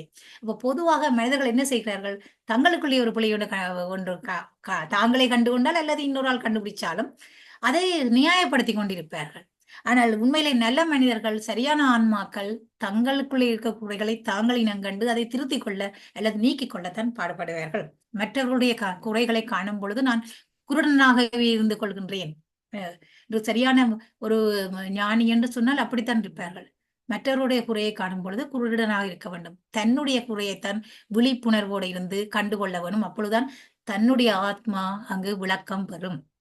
அப்போ இங்கே இழித்தனன் என்னை யானே, அவர் மற்றவை போல சொல்லல, தன்னைத்தானே இழித்தார். எம்பிரான் போற்றி போற்றி, எங்களுக்கு தலைவராயிருக்கின்ற இறைவனே போற்றி போற்றி. பழித்திலேன் உன்னை, நீ என்னை ஏற்றுக்கொள்ளவில்லை, என்னை புறமே விட்டுட்டாய் என்று சொல்லி நான் உன்னை பழிக்கல, என்னதான் பழிக்கிறேன். என்னன்னு சொன்னா, எனக்கு தகுதி இருந்தா நீ என்னை செலக்ட் பண்ணிருப்பாய் தானே, என்னை கூட்டிக் கொண்டு போயிருப்பாய் தானே, எனக்கு புத்தி தந்திருப்பாய் தானே. ஆனால் நான் அவ்வளவுக்கு தகுதியா இருக்கவில்லை, ஆனபடினாலே நான் உன்னை பழிக்கவில்லை, என்னத்தான் பழிக்கிறேன். நீ என்னை விட்டுட்டு போயிட்டான்னு நான் உன்ன கூட சொல்லவில்லை, எனக்கு முத்தி தரவில்லைன்னு நான் உன்ன கூட சொல்லவில்லை, நான் என்னை நானே பழிக்கின்றேன். பழித்திலேன் உன்னை, என்னை ஆளுடை பாதம் போற்றி, நான் உன்னை பழிக்கவில்லை, உன்னுடைய பாதங்கள், என்னை ஆட்கொள்ளுகின்ற உன்னுடைய பாதத்தை நான் போற்றுகின்றேன். அவர் ஆட்கொள்ளவில்லை என்று சொல்றார், ஆனால் நீ என்னை ஆட்கொள்வாய் தானே என்ற நம்பிக்கையோட நீ என்னை ஆட்கொள்கின்ற பாதம், ஆட்கொள்ள போகின்ற பாதம், அந்த பாதத்தை நான் இப்பவே போற்றி செய்கின்றேன். இது என்ன நல்லா காக்கா பிடிக்கின்ற ஒரு வழி. செய்யாட்டியும் என்ன செய்வாய்தானே, நான் செய்வாய் என்று நம்புறேன், ஆனவனால செய்ய போகிற அந்த பாதத்துக்கு நான் இப்பவே போற்றுகின்றேன். உண்மையாகவுமே ஒரு ஆள் ஒரு தீமை செய்தாலும் அது நாங்கள் தீமையை கண்டுகொள்ளலாம், தீமை என்று இல்லை. அவர் சொல்றார், பழித்திலேன் உன்னை. இந்த உண்மையா உலகியல்லே கூட நாங்கள் எதிராளியிலே ஒரு குற்றத்தை கண்டுகொண்டால் அதை சொல்லிக் கொண்டிருக்கிறதை விட ஒன்று எங்களை கண்டு திருத்திக் கொள்ள வேணும், மற்றது அதனை நம்ம சரி நீ இனிமேல் அதை செய்ய மாட்டேதானே, இப்படி இருக்க மாட்டேதானே, இவனை திருத்திக் கொள்வீர் தானே, ஆனபடினாலே நாங்கள் அதை கண்டுகொள்ளலாம் போனோம் என்ற மாதிரி இங்கே பழித்திலே உன்னை, என்னை ஆளுடை பாதம் போற்றி, என்னை நீ ஆளப்போகின்ற உனக்கு நான் போற்றி செய்கின்றேன். பிழைத்தவை பொறுக்கை எல்லாம் பெரியவர் கடமை போற்றி. நான் பிழை செய்கின்ற எல்லாவற்றையும் பொறுக்கின்றவர் யார் என்றால் பெரியவர்கள். சாதாரணவர்கள் என்றால் பொறுக்க மாட்டார்கள். ஒரு பிழை செய்த உடனே எகிரி பாய்வார்கள், அல்லது பேசுவார்கள், அல்லது குற்றம் கண்டுபிடிப்பார்கள், தண்டனை கொடுக்க வழிக்கிடுவார்கள். இதெல்லாம் யார்? சிறியவர்களுடைய செயல். பெரியவர்கள் சொன்னால் அந்த குற்றங்களை ஒன்று கண்டுகொள்ளாமல் அல்லது கண்டால் அதை அவர் நோகாத முறையிலே, மனம் நோகாத முறையிலே சுட்டி காட்டுவார்கள் அல்லது பொறுத்து கொள்வார்கள். அதுதான் ஆக உயர்ந்த நிலை. சாதாரண மனிதர்கள் அல்ல, இறைவன் உயர்ந்த இடத்தில் இருப்பவர், ஆனபடினால் அவர் பெரியவர். பெரியவர் என்ன செய்வார்? சிறியவர்களுடைய குற்றத்தை பொறுத்து கொள்வார். ஆனபடினாலே பிழைத்தவை பொறுக்கை எல்லாம் பெரியவர் கடமை போற்றி. அப்ப தற்செயலா இறைவன் பிழைய கொண்டு நினைச்சிட்டாலும் என்னை தண்டிக்க கூடாது, என்ன கோவப்படக்கூடாதுன்றதுக்காக நீ பெரிய, நீ அதை பொறுத்துக்கொள். இவள் நாள் பொறுத்த நாங்கள் மாணிக்கவாசருடைய பாடல்களை பார்த்தால் அந்த 3 காலத்துக்கும் பொருந்துற மாதிரி இருக்கும். கடந்த காலம், நிகழ்காலம், எதிர்காலம். ஏற்கனவே இருந்த நீ பொறுத்து கொண்டிருந்தாய், இப்ப பொறுத்து கொண்டிருக்கிறாய், இன்னும் பொறுத்து கொண்டிருப்பாய் என்று சொல்றதன் மூலம் உண்மையிலே இறைவனை அந்த சாதாரண மனித வாழ்க்கையில கூட நாங்கள் எங்களுக்கு ஒரு மேலதிகாரி இருப்பார் இருந்தால் நாங்கள் அந்த மாதிரி நீங்கள் அதை காண கிடக்க மாட்டீங்கள், பொறுத்து கொள்ளுவீங்கள், மன்னித்துக் கொள்வீர்கள் நினைக்கிறேன் என்ற மாதிரி சொல்லும் பொழுது அந்த ஒரு பொல்லாத ஆள் கூட கொஞ்சம் அப்படியே மெதுவா அப்படியே இறங்கி வந்துடுவார். அது மாதிரி இறைவனையும் நீ பொறுத்து கொள்வாய், ஏற்கனவே என்னை பொறுத்து கொண்டாய், இப்போ நீயும் பொறுத்துக் கொள்வாய், இனியும் பொறுத்துக் கொள்வாய், ஆனபடினால நீ பெரியவன், பிழைத்தவை பொறுக்க எல்லாம் பெரியவர் கடமை போற்றி. அப்படி பொறுப்பது உன்னுடைய கடமை. ஏனென்று கேட்டா நான் உன்னுடைய அடியவன், ஆனால் எனக்கு என்னுடைய பிள்ளையை பொறுக்கிறது உன்னுடைய கடமை. அப்ப அவர் ஒண்ணும் செய்யலாது, கடமைன்னு சொன்னா பிறகு மாட்டேன்னு சொல்லலாது. அப்ப இறைவனை அப்படியே தண்டபாடலே நீ என்ன கட்டாயம் என்னுடைய பிள்ளையை நீ பொறுத்து கொள்ள வேண்டும், அது உன்னுடைய கடமை. ஏனென்றால் நீர் பெரியாள், பெரியாள் என்றபடினால நீ பொறுத்து கொள்ளணும். நான் சின்னாள் தானே, நான் பிளவிடுவேனப்பா, ஆனால் நீ பெரியாள் என்றபடினால அதனை பொறுத்துக்கொள். பிழைத்தவை பொறுக்க எல்லாம் பெரியவர் கடமை போற்றி ஒளித்திடி வாழ்வு போற்றி உம்பர் நாட்டும்பிரானே. இந்த உம்பர் நாடு ஆகிய இந்த மேலுலகத்திற்கு தலைவனாயிருக்கின்ற இறைவனே, ஒளித்திடு இவ்வாழ்வை போற்றி. நீ என்ன செய்வாய், இந்த வாழ்வை ஒளித்து விடு, இந்த துன்பத்தை ஒழித்து விடு. இந்த உலகத்திலே இருக்கின்ற இந்த வாழ்க்கை போதும் அப்பா, அதனை ஒழித்து விட்டு அதனை இல்லாமல் செய்து எனக்கு இந்த புறவியை நீக்கி, புறவி துன்பத்தை நீக்கி எனக்கு உம்பர் உலகத்தை, உன்னுடைய மேல் உலகத்தை, உன்னுடைய பாதங்களை எனக்கு தந்தருளுவாய் என்று இந்த பாடலை பேசிக்கொண்டு போறதை நாங்கள் பார்க்கக்கூடிய இருக்கிறது. அடுத்த பாடல், ஒருவனே போற்றி ஒப்பில் அப்பனே போற்றி ஒருவனே போற்றி எங்கள் கோவிந்து போற்றி வருகவன் என்னை நின்பால் வாங்கிட வேண்டும் போற்றி தருகனின் பாதம் போற்றி தமியனேன் தனிமை தீர்த்தே. நல்ல அழகான பாடல். ஒருவனே போற்றி. ஒரு பாட்டை விட்டுட்டு போறீங்க போல இருக்கு, எம்பிரான் போற்றி வானத்தை. Okay sorry. எம்பிரான் போற்றி வானத்து அவரவர் ஏறு போற்றி கொம்பரார் மருங்குள் மங்கை கூற வெண்ணீற போற்றி செம்பிரான் போற்றி தில்லை திருச்சிற்றம்பலவ போற்றி உம்பரா போற்றி என்னை ஆளுடை ஒருவ போற்றி. எம்பிரான் போற்றி எங்களுக்கு தலைவனாயிருக்கின்ற இறைவனே போற்றி. வானத்து அவரவர் ஏறு போற்றி, வானத்தவர் அவர் ஏறு போற்றி. வானத்திலே இருக்கின்ற வானத்தவர் என்று சொன்னால் இந்த தேவர்களுடைய ஏறு போற்றி, அவர்களுக்கு தலைவனா. இப்ப எங்களுக்கு மட்டும் தலைவன் இல்ல, வானத்து தேவர்களுக்கும் அவர்தான் தலைவர். வானத்தவருடைய ஏறு போற்றி, இங்க அவர்களுடைய தலைவராயிருக்கின்ற இறைவனே போற்றி. கொம்பரார் மருங்கில் மங்கை கூற வெண்ணீற போற்றி. இங்கேயும் மங்கை, மங்கை உமாதேவியர். உமாதேவியரை எப்படி சொல்லப்படுகிறது, கொம்பரார் மருங்குல் மங்கை, கொம்பு போல இருக்கிற மெல்லிய கொடியாக போல இருக்கின்ற இடையை உடையவள். கொம்பர் ஆர்ன்றது இங்க அந்த உவமை உருவாக வருகிறது. கொம்பு போல கொடி போல இருக்கின்ற இடையை உடைய உமாதேவியரை ஒரு பக்கத்திலே கொண்டவர். கூற வெண்ணீற மங்கை கூற, மங்கையை கூறாக கொண்டவர். மங்கை கூற வெண்ணீற போற்றி. அப்ப மங்கையை கூறாக கொண்ட அர்த்தநாரீஸ்வரராக இருக்கின்ற இறைவனை போற்றி. வெண்ணீற போற்றி, வெண்ணீரை அணிந்திருக்கின்ற இறைவனே வெண்ணீற போற்றி. செம்பிரான் போற்றி சிவந்த பாதங்களை உடைய இறைவனே. செம்பிரான் அல்ல சிவந்த மேனியனே இறைவனே. சிவன் என்று சொன்னாலே சிவந்த மேனியை உடையவன் என்பதனால சிவன். சிவபெருமான் என்ற பெயர் சிவந்த மேனியை உடைய தலைவனே, தலைவன் சிவபிரான் அல்ல சிவபெருமான். அப்ப இங்கேயும் செம்பிரான் போற்றி சிவந்த நிறத்தை உடையவனே தலைவனே போற்றி. தில்லை திருச்சிற்றம்பலவ போற்றி. தில்லையிலே இருக்கின்ற திருச்சிற்றம்பலம், சிற்றம்பலம் என்று சொன்னால் தில்லைக்கு இன்னொரு பேர் சிற்றம்பலம். உண்மையிலே திருச்சிற்றம்பலம் என்று நாங்கள் சொல்லுகிறோம் தானே, ஒவ்வொரு தேவாரங்களை பாடுகின்ற பொழுதும் தொடங்கும் பொழுதும் முடியும் பொழுதும் திருச்சிற்றம்பலம். உண்மையிலே அந்த கருத்து என்ன, நாங்கள் கோவில் என்று சொன்னாலே சிற்றம்பலம் தான். அப்போ நாங்கள் கோவில் என்று அதுக்கு பிறகுதான் எங்களுக்கு தலைமையான கோவில் அதுதான். உண்மையில கோயில்கள் எல்லாம் நாங்கள் வழிபடுகின்ற பொழுது நாங்கள் அந்த கிழக்கை நோக்கி வழிபடுகின்ற வடக்கை நோக்கி வழிபடுகின்ற அந்த முறைகள் எல்லாம் இருந்தாலும் அந்த உண்மையிலேயே நாங்கள் தில்லையை நோக்கித்தான் வழிபடுகின்றோம். சொல்வார்கள் இந்த முஸ்லிம்கள் எல்லோரும் இஸ்லாமியர்கள் எல்லோரும் மக்காவை திசையை நோக்கித்தான் வணங்குவதென்று. அதே போல இங்கே எல்லோரும் தில்லை தான் எங்களுடைய இறைவன் ஆடுகின்ற நடனம் புரிகின்ற அந்த கோவில்களுக்கெல்லாம் கோவில். இப்ப கோயில் என்று சொன்னாலே அது சிறப்பாக சிதம்பரத்தை தான் குறிக்கும். அது திருச்சிற்றம்பலம், சிற்றம்பலம் சிறப்பு நோக்கி திருச்சிற்றம்பலம். அப்ப அந்த திருச்சிற்றம்பலம் தான் அந்த கோவில் என்று சிறப்புக்குரியது என்றபடினாலே தேவாரங்களை பாடுகின்ற பொழுதும் இவங்களது தேவார முதலிகள் எல்லாம் பாடுகின்ற பொழுதும் திருச்சிற்றம்பலத்தை தான் முதன்மையாக வைத்தார்கள். ஆனபடினாலும் தேவாரம் பாடுகின்ற பொழுது திருச்சிற்றம்பலம் சொல்லி பாடுகின்றதும் திருச்சிற்றம்பலம் சொல்லி முடிக்கின்ற தன்மையும் இருக்கின்றது. இப்போ திருச்சிற்றம்பலவ போற்றி, உம்பரா போற்றி. உம்பர் என்றால் தேவர்களுடைய தலைவனையை போற்றி, என்னை ஆளுடை ஒருவ போற்றி. என்னை ஆளுகின்ற ஒருவனாகிய இறைவன், அதாவது இறைவன் ஒருவன் தான். அங்கே நாங்கள் பல விதமான வடிவங்கள் பஞ்சகிருத்தியங்களை செய்கின்ற பொழுது படைத்தல், காத்தல், அடித்தல், அருளல், மறைத்தல் என்று பஞ்சகிருத்தியங்களை செய்கின்ற பொழுது பிரம்மா, விஷ்ணு, உருத்திரன், மகேஸ்வரன், சதாசிவன் என்ற பெயர்களோடு பல்வேறு மூர்த்தங்களோடு பார்த்தாலும் அல்லது இறைவனுடைய குமாரர்களாக சொல்லிக்கொண்டு நாங்கள் முருகனையோ அல்லது விநாயகரையோ சொன்னாலும் எல்லோரும் இறைவனுடைய மூர்த்தங்கள். அந்தந்த தொழிலை ஆற்றுவதற்காக அந்தந்த காரணங்களுக்காக இறைவன் மூர்த்தமாக இருக்கின்றதை தவிர இறைவன் ஒருவன். இப்ப என்னை ஆளுடை ஒருவ போற்றி,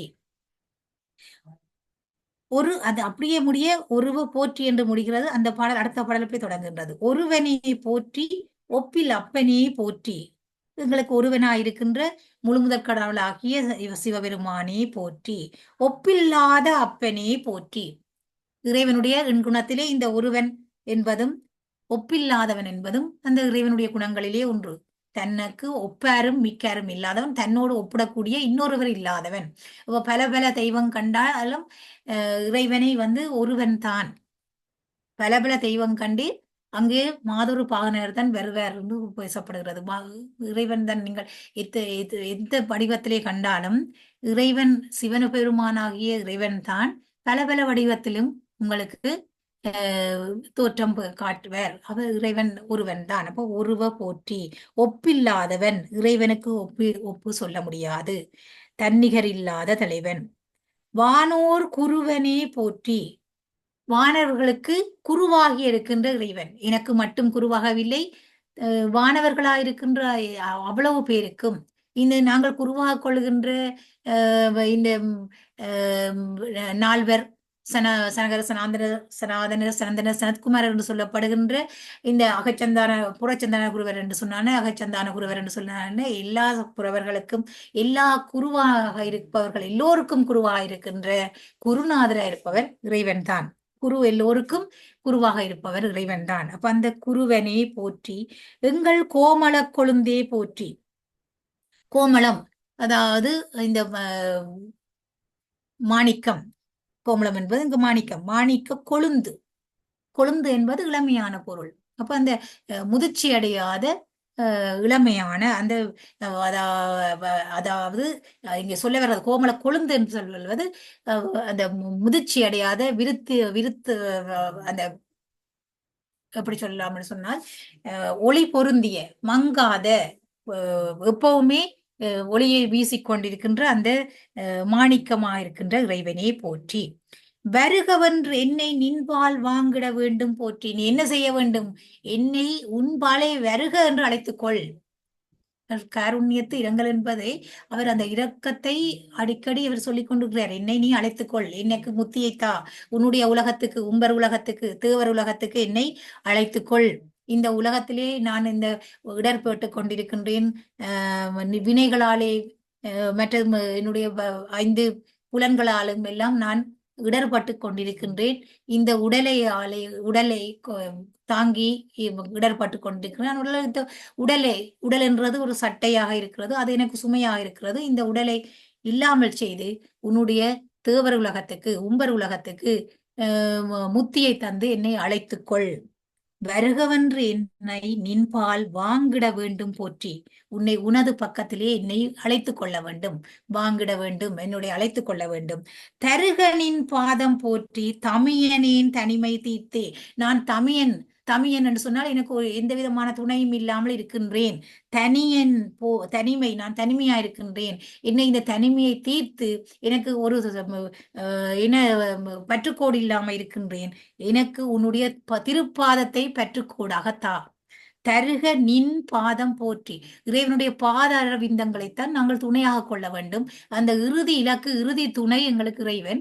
அந்த இறைவனுடைய பாத அரவிந்தங்களை நீ எனக்கு துணையாகத்தா. தருக நின் பாதம் போற்றி தமியனேன் தனிமை தீர்த்தே. அப்போ நான் தனியே இருந்து புலம்பிக் கொண்டிருக்கின்றேன். இறைவனே, உனது பாத அரவிந்தங்களை தந்து என்னை நீ அழைத்துக்கொள் என்று இறங்குவதாக இந்த பாடல் இருக்கிறது, நாங்கள் பார்க்கக்கூடிய இருக்கின்றது.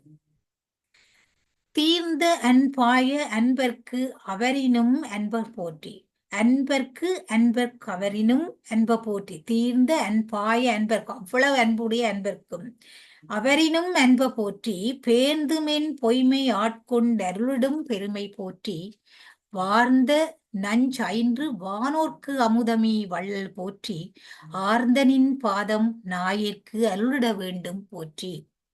தீர்ந்த அன்பாய அன்பர்க்கு அவரினும் அன்பு போற்றி. இப்ப எங்களுக்கு நீண்ட தீர்ந்த அன்புன்னு சொன்னால் மிக உச்சமான அன்பு. அவ்வளவு அன்பை காட்டுகின்ற அன்பருக்கும் அன்பருக்கும் அன்பர்களும் பார்க்க அன்பனாயிருப்பவன் இறைவன்.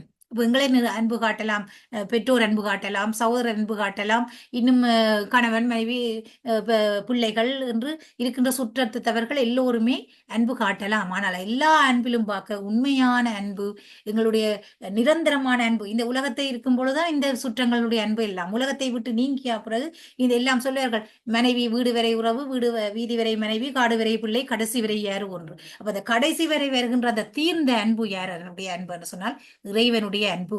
அப்ப அப்படிப்பட்ட அன்புக்குரியவனே போற்றி. தீர்ந்த அன்பாய அன்புக்கு அவரினும் அன்பு போற்றி. பேர்ந்தும் என் மென்மை என் பொய்மை ஆட்கொண்டு அருளிடும் பெருமை போற்றி. பேர்ந்தும் என்னுடைய பொய்மையை ஆட்கொண்டு அருளிடும் பொறுமை. பொய்மைக்குரிய நான் பொய்மையே பேசி பொழுதினை சுருக்கின்ற புழுத்தலை புளியனேன் என்று பாடிய மாதிரி இங்கே நான் பொய்மையானவன், என்னை ஆட்கொண்டு அருள். நான் பொய்மையா இருந்தாலும் நீ என்ன செய்கிறாய், நீ பரவாயில்லை, என் மீது உண்மையான அன்பு வச்சுக்கிறாய், ஆனால் நீ பொய்யனா இருந்தாலும் பரவாயில்லை என்று நீ என்னை ஆட்கொள்ளுகிறாய். முதல் சொல்றாரு என்னை ஆட்கொள்ளாம இருக்கிறாய், புற சொல்றாரு ஆட்கொள்ளுகிறாய் என்று. அந்த என்னன்னு சொன்னா, ரெண்டாலும் நீ என்னை ஆட்கொள்ளுவாய் என்ற அந்த நம்பிக்கை சொல்லுவார்கள். அந்த என்ன பாசிட்டிவ் திங்கிங்னு நீங்க வாணிக வாசனம் அதை தான் சொல்றேன். நீ என்னை ஆட்டுக்கொள்வாய், பேர்ந்துமென் பொய்மையெல்லாம் தீர்த்து என்னை நீ அருளிடும் பெருமை, நீ அருள் செய்வாய், அந்த பெருமைக்குரியவனே போற்றி. வார்ந்த நஞ்சு அயின்று வானோர்க்கு அமுதம் ஈ வள்ளல் போற்றி. இந்த கதை உங்களுக்கு தெரியும். இந்த தேவர்களும் அசுரர்களும் சேர்ந்து அமுதம் எடுக்கிறோம்னு சொல்லி போய் பார்க்கடலை கடைந்து அந்த நேரத்திலே அமுதத்துக்கு முதல் வாசுகி பாம்பு இலாக்கட்டத்துல நஞ்சை கக்கி விட அந்த நஞ்சு இந்த தேவர்களையும் அசுரர்களையும் துரத்து அவர்கள் ஓடி போய் சிவனை சுத்தி ஓடினதும், அதுக்கு பிறகு சிவன் இவர்களை காப்பாற்ற வேண்டி அந்த நஞ்சை ஆளாள சுந்தரன் என்று சொல்லப்படுகிற சுந்தரரை, அதான் ஆளாள சுந்தரன் என்று அவருக்கு பேர் வந்தது. ஆளாள நஞ்சை கையிலே எடுத்துக்கொண்டு இவையெல்லாம் ஓடி திரினம். ஆனால் சுந்தரர் கையில எடுத்துக்கொண்டு வர்றார், அவர் ஒன்றும் செய்யல. அப்ப அவர் அந்த சுந்தரருடைய பெருமையும் அங்க பேசப்படுது. அப்ப கையிலே எடுத்துக்கொண்டு வந்து இறைவன்கிட்ட கொடுக்க, இறைவன் அப்படியே தொண்டைக்குள்ள போட்டு அதை விழுங்குறார். அப்ப அந்த இடத்திலே அந்த இறைவனுடைய பெருங்கருணையை காட்டுகின்றதுதான் அது. இந்த தேவர்களையும் அசுரர்களையும் காக்க வேண்டி தானே அதை விழுங்கி கொண்டார். பக்கத்துல இந்த உமையம்மையார் பார்த்துட்டு பாருங்க, அந்த இறைவன் முழுமுதற் கடவுள் என்பதை இங்கே உணர்த்தப்படுகிறது. ஏனென்றா உமையம்மையார் இறைவனை ஒன்னும் செய்யாது என்று அவர் யோசிக்கல, டக்குன்னு தொண்டையை பிடிச்சிட்டார். அப்ப அவாவுக்கு இருக்கிற அறிவு கூட ஒரு சிற்றறிவு தான். அப்ப முழு முதலா இருக்கின்ற பேரறிவும் பெருங்கருணையும் உள்ளவன் இறைவன் தான் என்பதை இங்கே குறிப்பால உணர்த்தப்படுகிறது. அப்ப அவ கழுத்தை பிடிச்ச உடனே அப்படியே தொண்டைக்குள்ளேயே அந்த நஞ்சு நின்றுட்டுது.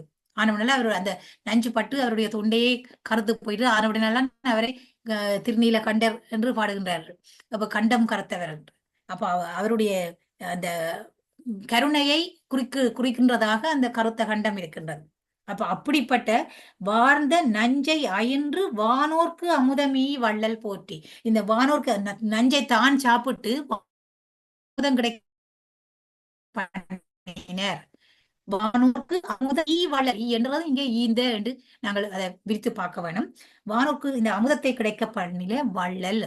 அவர் என்ன செய்கிறார்? நஞ்சைத்தான், அந்த கெட்ட நஞ்சைத்தான் எடுத்துக்கொண்டு இந்த அமுதத்தை அடியவர்களுக்கு கிடைக்க பண்ணுகிறார்.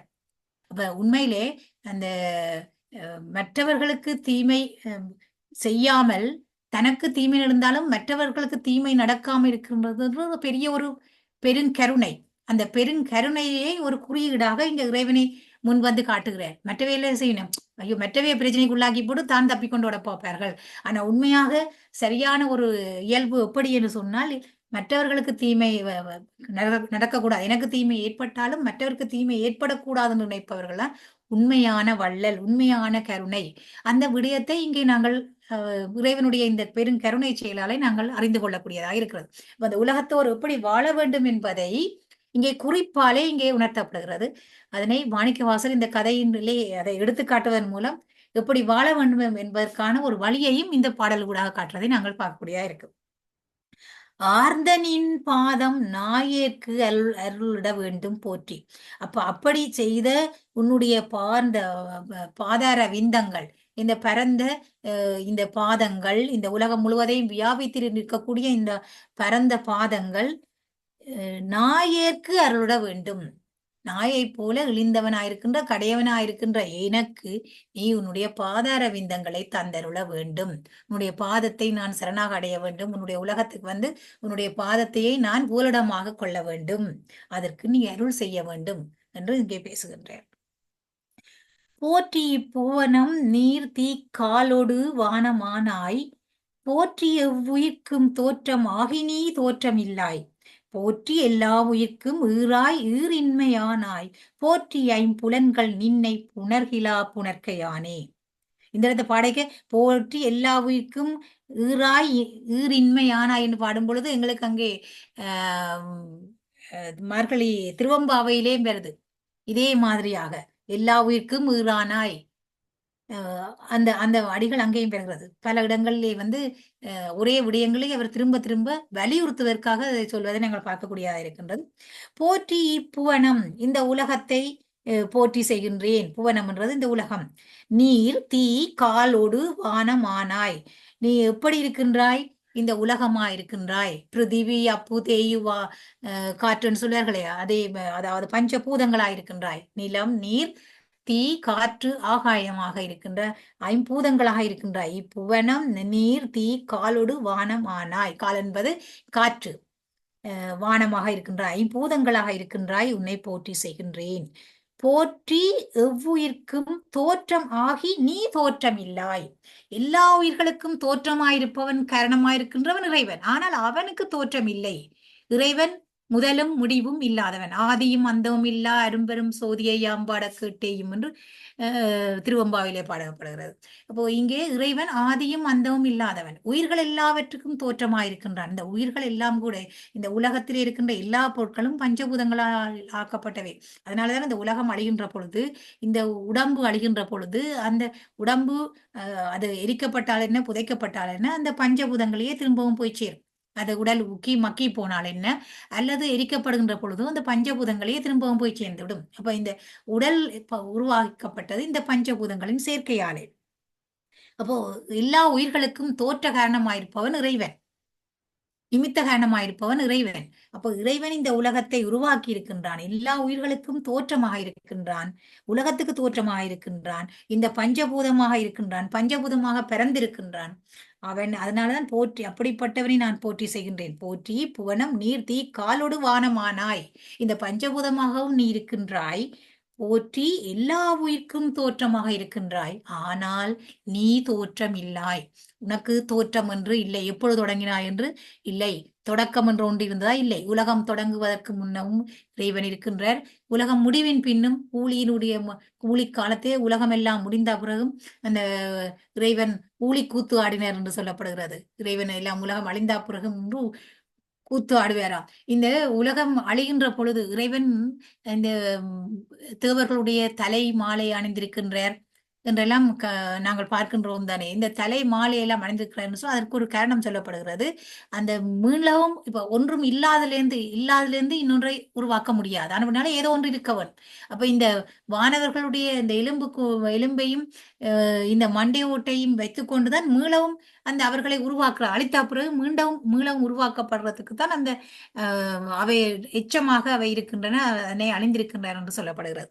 இப்ப இந்த உலகத்துக்கு தோற்றமாயிருப்பதும் உலகம் அழிந்தா பிறகும் இறைவன் தான் ஊழி முடிவிலையும் இருக்கின்றார். அதுக்கு பிறகு திரும்பவும் உலகத்தை ஊழி காலத்தின் பின் திரும்பவும் தோற்ற காரணமாக நிமித்த காரணமாக இருப்பவனும் இறைவன் தான். நீ தோற்றமில்லாய் போற்றி எல்லா உயிர்க்கும் ஈரின்மையானாய். அப்ப எல்லா உயிரையும் தோற்ற வைக்கிறாய், எல்லா உயிர்க்கும் தோற்றமாய் நின்றாய், அது மாதிரி எல்லா உயிர்க்கும் ஈராய் முடிவாயும் இருக்கின்றாய். உலகத்துக்கு முடிவாய், அந்த உயிர்களுக்கும் உயிர்களுக்கெல்லாம் முடிவாயிருப்பதும் நீயாகத்தான் இருக்கின்றாய்.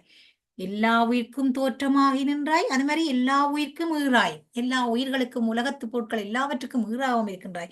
ஆகி நீ தோற்றமில்லாய், நீ தோன்றுவதும் இல்லை, முடிவதும் இல்லை. அதே மாதிரி நீ ஈரின்மையானாய், நீ முடிவதில்லை, உனக்கு முடிவென்றுவது இல்லை.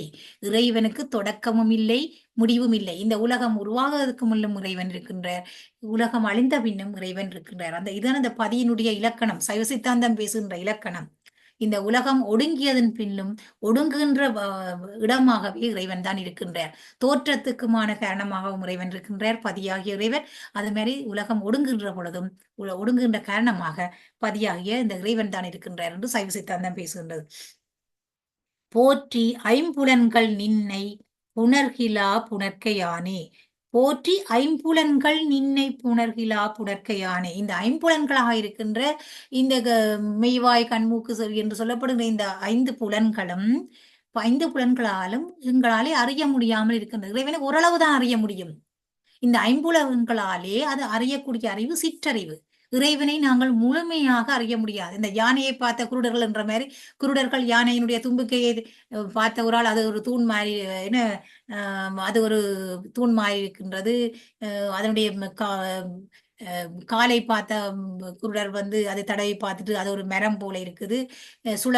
அதனுடைய காதை தடவி பார்த்தவர் அது ஒரு சுளவு போல இருக்குது.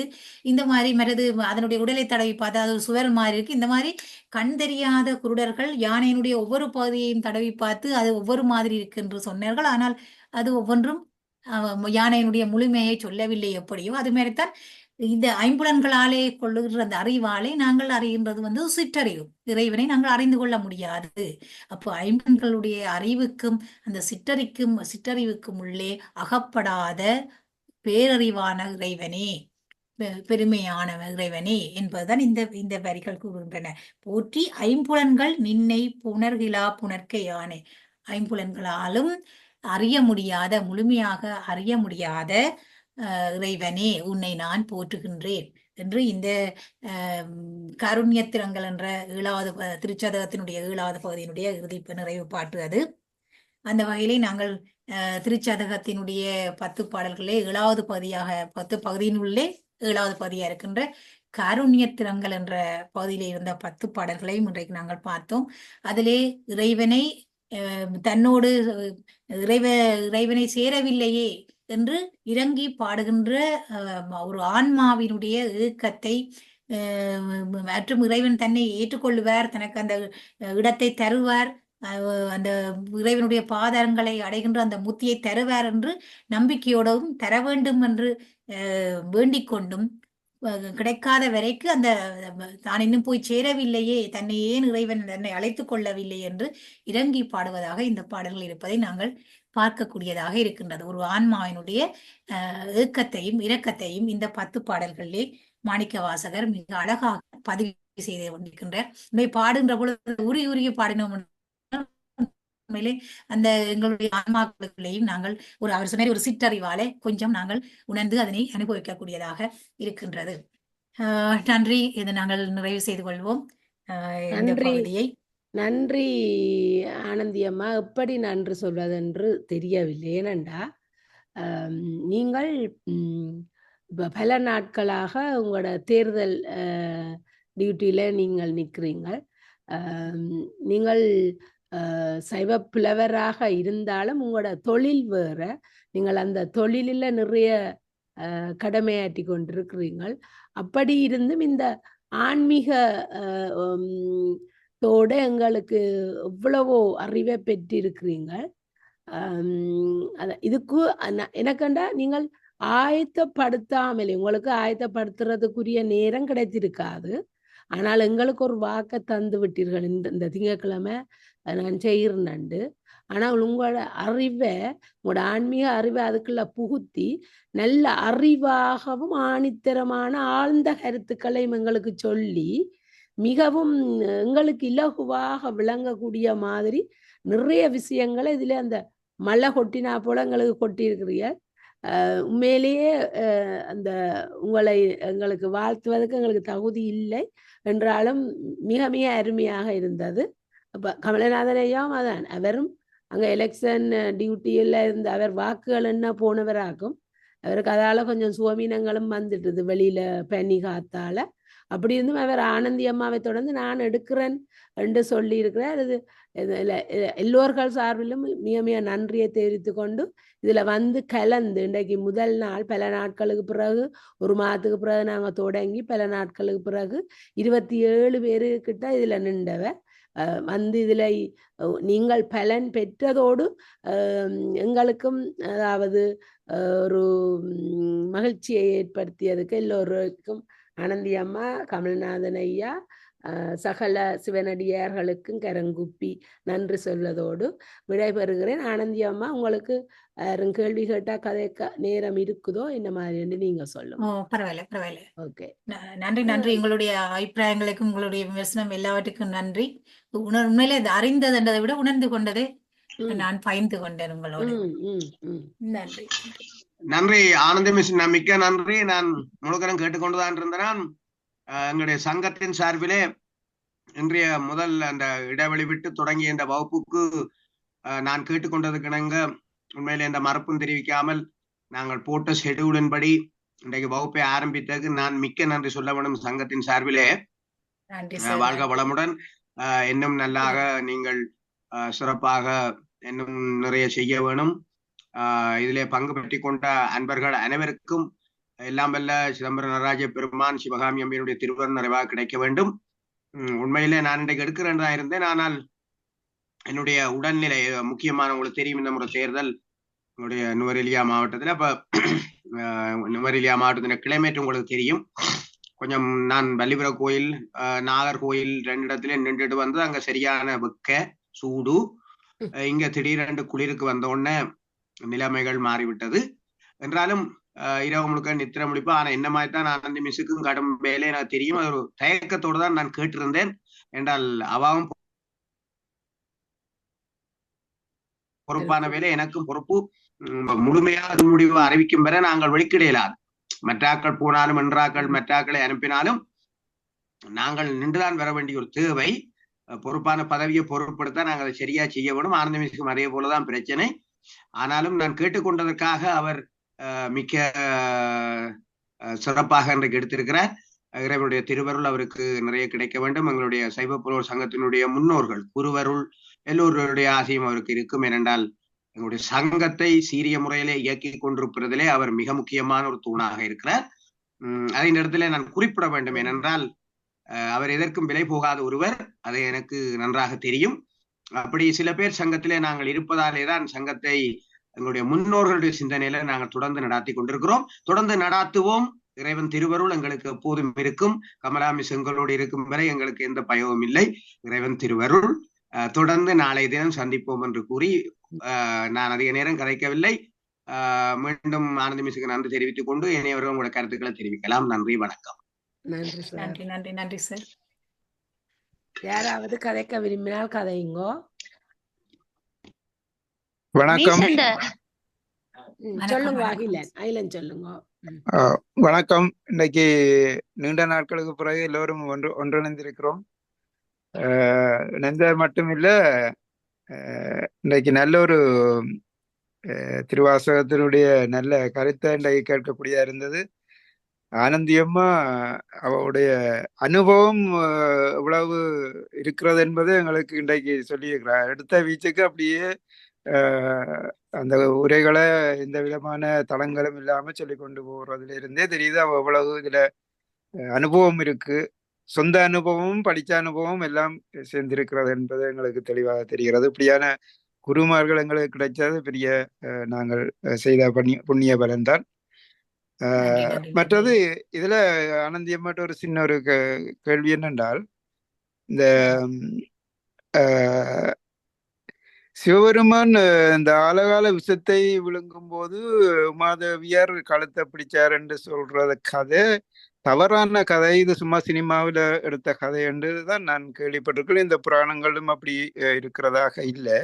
இது சும்மா சினிமாவில் இருக்கிறதா சொல்லி இருக்கிறார்கள். அதை பற்றி எனக்கு சரி இல்ல ஒரு கோயில்ல அந்த நான் உங்களுக்கு வேண்ட அதை எடுத்து சொல்றேன். அந்த கோயிலேயே அந்த சிற்பம் இருக்கிறது, இறைவனுடைய அந்த தொண்டையை உமாதேவியர் பிடிக்கின்ற மாதிரி ஒரு சிற்பம் இருக்கிறது. சரி சரி. ஓம் ஓம் ஓம் ஓம். அந்த கதை வந்து இல்ல சினிமா கதை அல்ல, அது உண்மையானதுதான். அந்த சிற்பத்தோடைய ஒரு கோயில்ல இருக்கிறது. நான் எனக்கு இது ஒரு ஈஸ்வரத்துல இருக்கிறது. நான் உங்களுக்கு ஷேர் பண்றேன். சிற்பம் இருக்கு. இல்ல என்னண்டா இது நான் அப்படி கேள்விப்பட்டேன்னா அதான் எனக்கு சந்தேகம் இருந்தது. இல்ல புராண கதைகள்லையும் வர்ற மாதிரி தான் இருக்குது. சரி இருக்கலாம், எனக்கு தெரியல. நான் அப்படி இது பொய் வேண்ட மாதிரி சொல்ற மாதிரி இருக்கு. எனக்கு ஆதாரம் ஒன்றும் புராணங்கள்ல எந்த கதையில இருக்குன்னு எனக்கு சரியா தெரியல. அதான் கேட்டேன். இருக்குதுண்டா இனி தேடி பிடிக்கலாம். இனி நான் தேடி கெடுப்பேன் எங்க இருக்குது. அது இருந்தது நான் இருக்குது. சரி சரி. அந்த இது இருக்குது, நாங்க படிச்ச ஒரு ஞாபகம் எனக்கு இருக்குது. இது வந்து அதை நீங்க இறைவன் முழு முதல் கடவுள், அவருக்கு அந்த ஆலகால விஷயம் எதுவும் செய்யாது என்றது உமாதேவியாருக்கு தெரியாம இல்ல.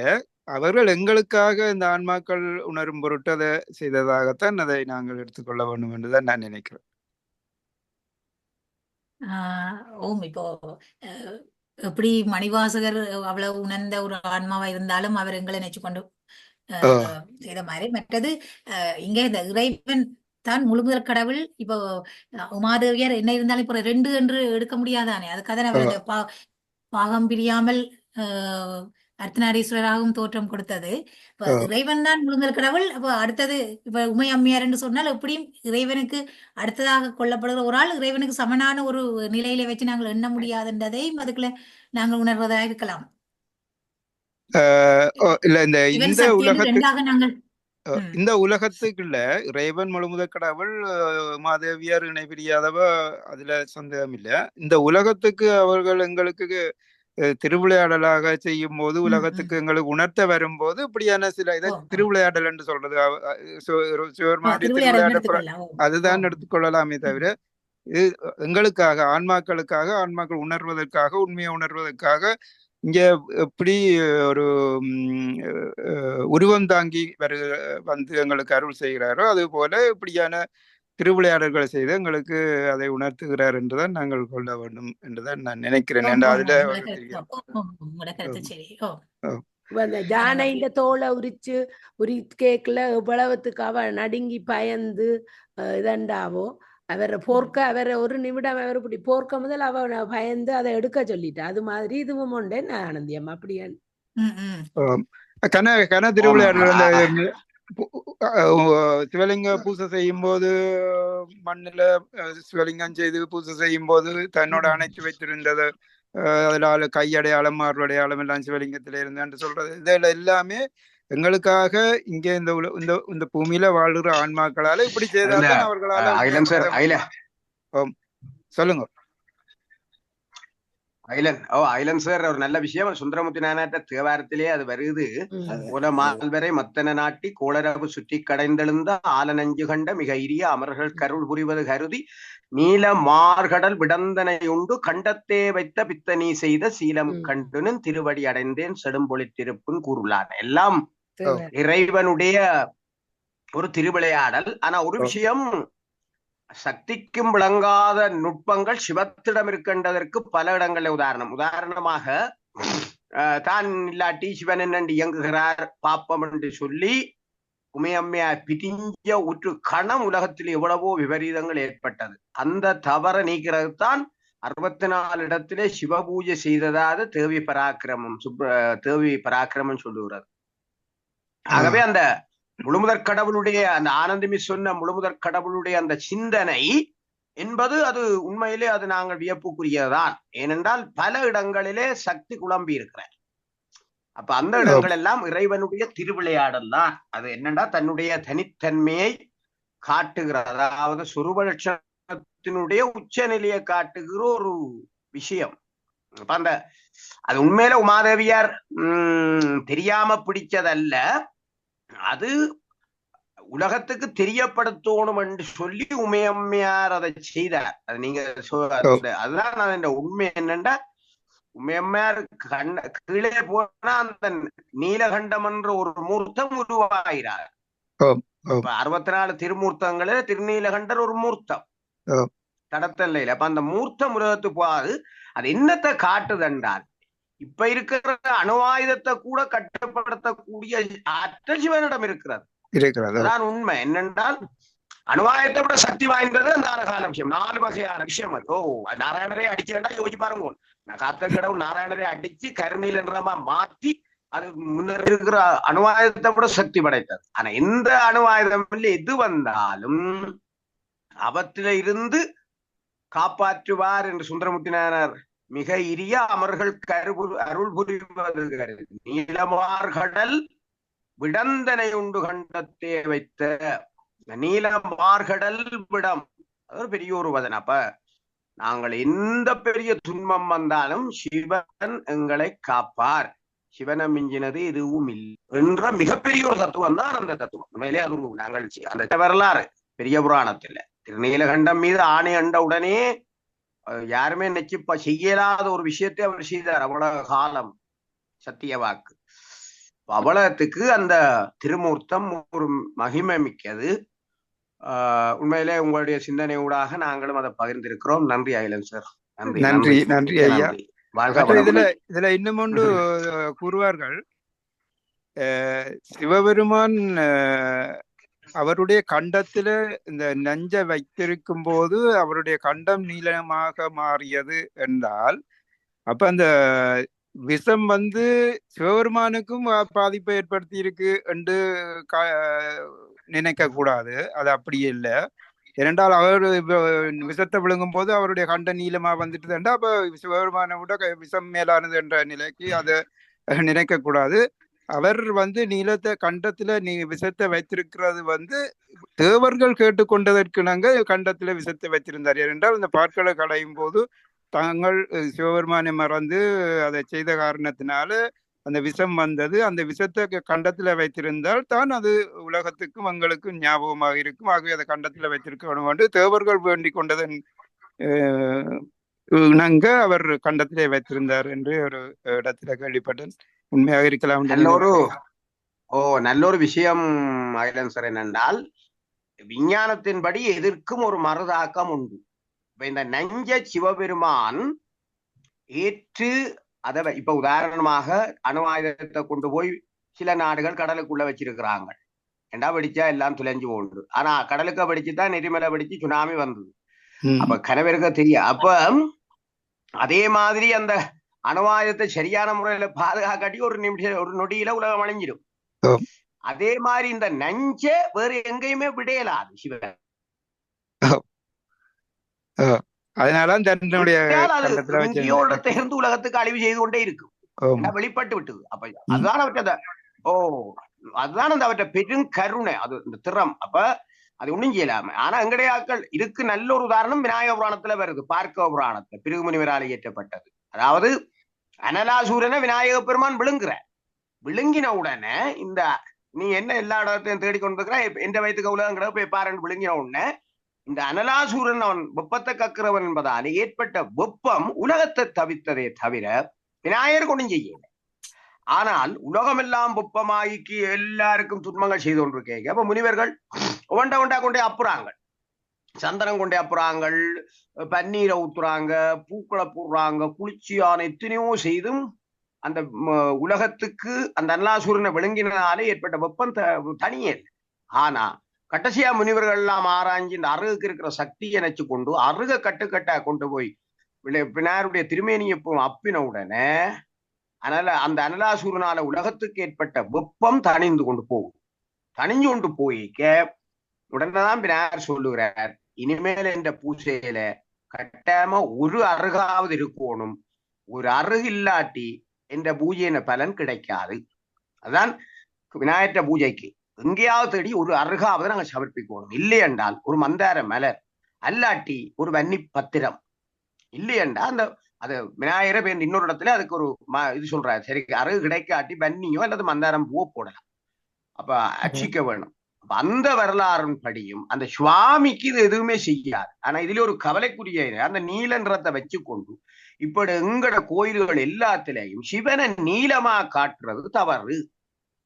கண்டம் மட்டும்தான் நீளமே தவிர உங்களுடைய ஆக்கள் உடம்பு முழுக்கல நீளமா காட்டுறாங்க. ஆனா பழைய கோயில்கள் எல்லாம்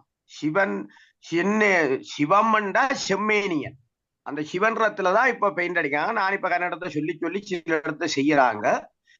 ஆனா கன்னடங்கள்ல மாறி சிவனுக்கு நீளத்தை கொடுக்கறது தவறு. அதான் நீங்க இந்த கதை கேள்விப்பட்டேன். அந்த விநாயகருக்கு நான் இந்த கதை கேள்விப்பட்டேன். விநாயகருக்கு அருகம்புல் வைக்கிற விஷயம் தான் நான் நீங்க சொல்லித்தான் எனக்கு அறியக்கூடியதா இருந்தது. அது பெரிய வரலாறு. அனலாசூரன் யமன்ல இருந்து தோன்றியது பெரிய கதை. நான் இப்ப இந்த சந்தர்ப்பத்துக்காக சுருக்கி சொன்னேன். நன்றி. அது இனி அந்த அடையாளம் தெரிஞ்சுட்டா நாங்க இனி தேடி படிக்கிறோம். ஒரு விஷயம் சரிபல எங்கேயும் கிடைச்சிட்டா அப்புறம் தேடல் வந்துடும். மற்றது இன்னும் ஒன்று என்னென்றால் இதுல இன்னும் ஒன்று என்னென்றால் இந்த கண்டத்துல இங்க அதாவது இந்த சிவபெருமான் இந்த திருவிளையாடல் செய்ததெல்லாம் யார் செய்தார்கள் என்றால் சிவபெருமானுடைய பிரதிநிதியாக இருக்கிற ஸ்ரீகண்டருத்திரர் தான் எங்களுக்கு இந்த உலகத்துக்கு சிவபெருமான். ஆகவே இந்த சிவபெருமானுடைய பிரதிநிதியாக இருக்கிற ஸ்ரீகண்டருத்திரர் தான் இந்த திருவிளையாடல்களுக்கெல்லாம் காரணம் என்று அறிந்திருக்கிறேன். அதாவது அவர் தான் இங்க எங்களுக்கு சிவபெருமான். அவர்தான் சிவபெருமானுடைய பிரதிநிதி. தடத்த நிலை அதுதான்.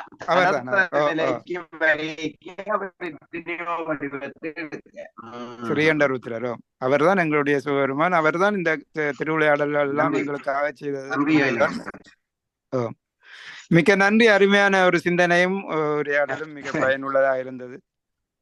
நன்றி. நீங்கள் கிண்டி விட்டால் வருது கொஞ்சம்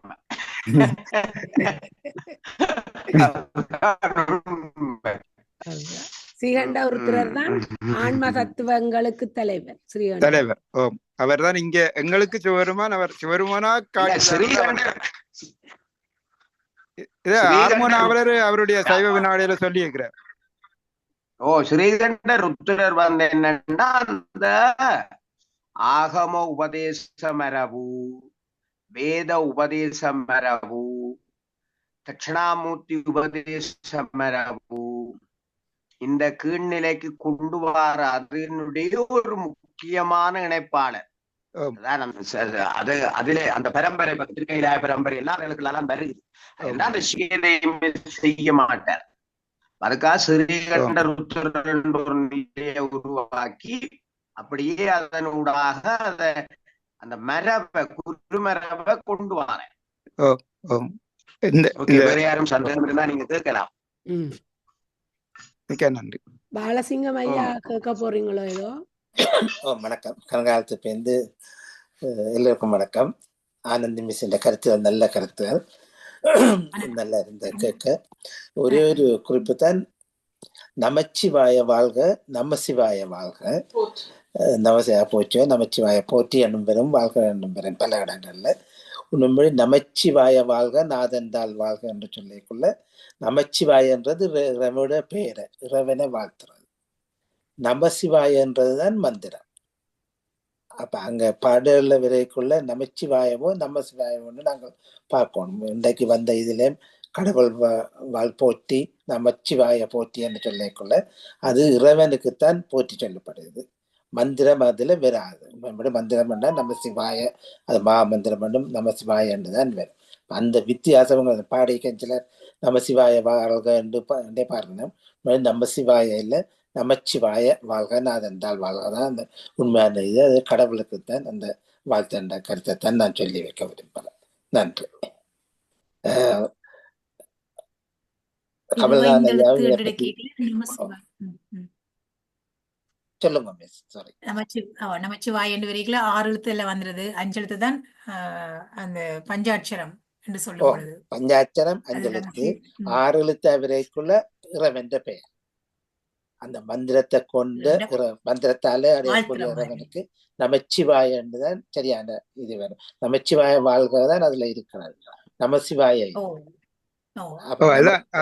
நாதன் நாமம் நமச்சிவாயவே. நமச்சிவாயவே நாமமாக சொல்லும் போது நமச்சிவாய என்று தமிழ்ல சொல்றது.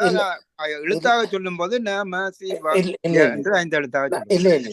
நமசிவாய என்றேக்க மந்திரம், நமச்சிவாய என்றேக்க நாதன் பெயர். நமசிவாய மந்திரத்தை உடைய ஆண்டவன் என்றதான் இந்த கருத்து. அப்ப நமச்சிவாய என்றால் அது இறைவன் பெயரை குறிக்கும், இறைவனை குறிக்கும்.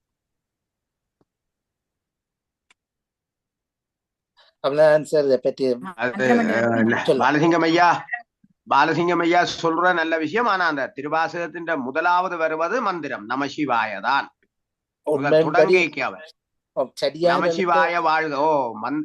அது அந்த நமசிவாய என்பது முந்தி அந்த திருவாசகத்தை ஆரம்பிக்க விளக்கம் கொடுத்தனான். அந்த நமசிவாயன்றதுக்கு எல்லாம் வரும். அதாவது நமசிவாயன்றதுக்குள்ள ஸ்தூல பஞ்சாட்சரம், சூக்கும பஞ்சாட்சரம், பஞ்சகிருத்தியம், மகூட்ச தத்துவம், சக சிவனுடைய தத்துவம், சொரூபம், சகலதும் வரும். அதாலதான் அவர் இந்த நமசிவாய வாழ்க, அது நமசிவாயதான், 5 அட்சரம் தான்.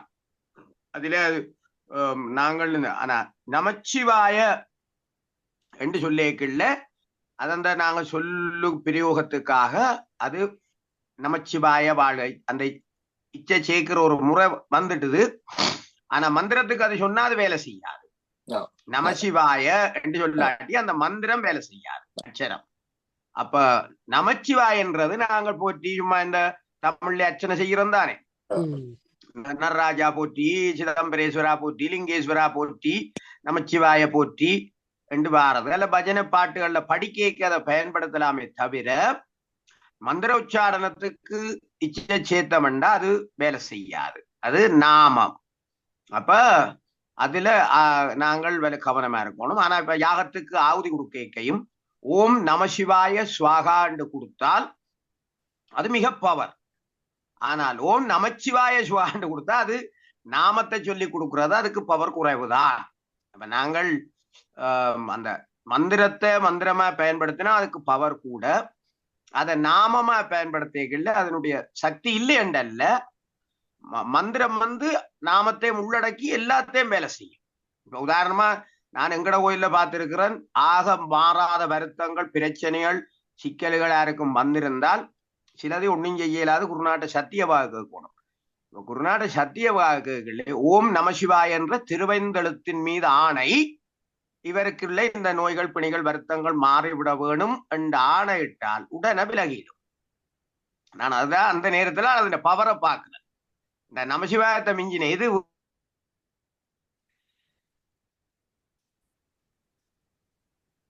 ஐயாக்கு ஏதோ கால் வந்துட்டு ஒன்னும் கேட்கல ஐயா, கமலா இல்லை. அப்ப முன்னோர்கள் சகல மந்திரங்களையும் அகத்தியர், புலத்திய, விஸ்வாமித்த, பரத்வாசர் ஆணை போடுவார். ஓமோ ஹலோ, இப்ப கேக்குது, கேக்குதோ? இப்ப கேக்குது. சரி சரி சரி, ஓகே. அப்ப அந்த அளவுக்கு அதை நாங்கள் அந்த பிரயோக முறையை சரியா அறிஞ்சு பயன்படுத்த வேண்டும். உதாரணமாக நம என்றது வேற, நமக என்றது வேற. வடமொழியில பயன்படுத்திக்கல நமக என்றதை பயன்படுத்துவார்கள். தமிழ் மரபில க வரக்கூடாது, நம, ஓம் சரவணபவ நம. அப்ப அந்த பிரயோகம் அந்த சரியாக பயன்படுத்தினால் அது பூரண சித்தியை தரும், இல்லையண்டா அது வேலை செய்யாது. அவை அது உண்மையில பால ஐயா அவர்கள் எழுப்பின நல்ல ஒரு விஷயம். சில விஷயங்கள் அப்படி வருகிற இடத்துலதான் நாங்கள் நுணுக்கமா சிந்திக்கிறோம். அது எங்களுடைய நினைவில நிக்கிறதுக்கு நல்லதா அமையும். மிக்க நன்றி ஐயா. எங்களுக்கு இருக்கா அந்த ஓம் நம சிவாயவே இருக்கா எங்களுக்கு தொடக்கி வச்சு எப்படி அந்த திருவை நீங்க கேட்ட நீங்க நல்ல நேரம் இல்ல, நேரம் ஒன்றும் அவசரம் இல்லை. ஒரு விஷயம், நாங்கள் அதை ஒரு நல்ல நாள் பார்த்துட்டு தொடங்குவோம். ஓம் ஓம் ஓம். நன்றி சார். நல்ல ஒரு அகண்ட ஜெபமா அமையட்டுக்கும் அதை நல்லா பிரார்த்தனை பண்ணி போட்டு செய்வோம். உலகமெங்கும் சாந்தியும் சமாதானம் சுபிட்சமும் நிலைகிறதுக்காக இலங்கையிலேயும் ஒரு நல்ல மாற்றம் நடந்திருக்கு. எல்லாம் எனக்கு தான் உங்களோட கதைச்சமாய் என்னுடைய நெடுக சுவாமிகிட்ட பிரார்த்தனை. முதல் இந்த இலங்கை திருநாட்டில லஞ்சம், ஊழல், இந்த வாழ்வெட்டு கலாச்சாரம், குடு, இந்த போதைப் பொருள் பாவனை, இதெல்லாம் இல்லாம போறோம். நான் ஒரு நாளும் கற்பனை பண்ணி கொள்ளுவேன், சுவாமியை பிரார்த்தனை பண்ணுவேன், இப்படி வந்தா என்னன்னு. அதுதான் எங்களுக்கு முதலாவது தேவையா இருக்கு.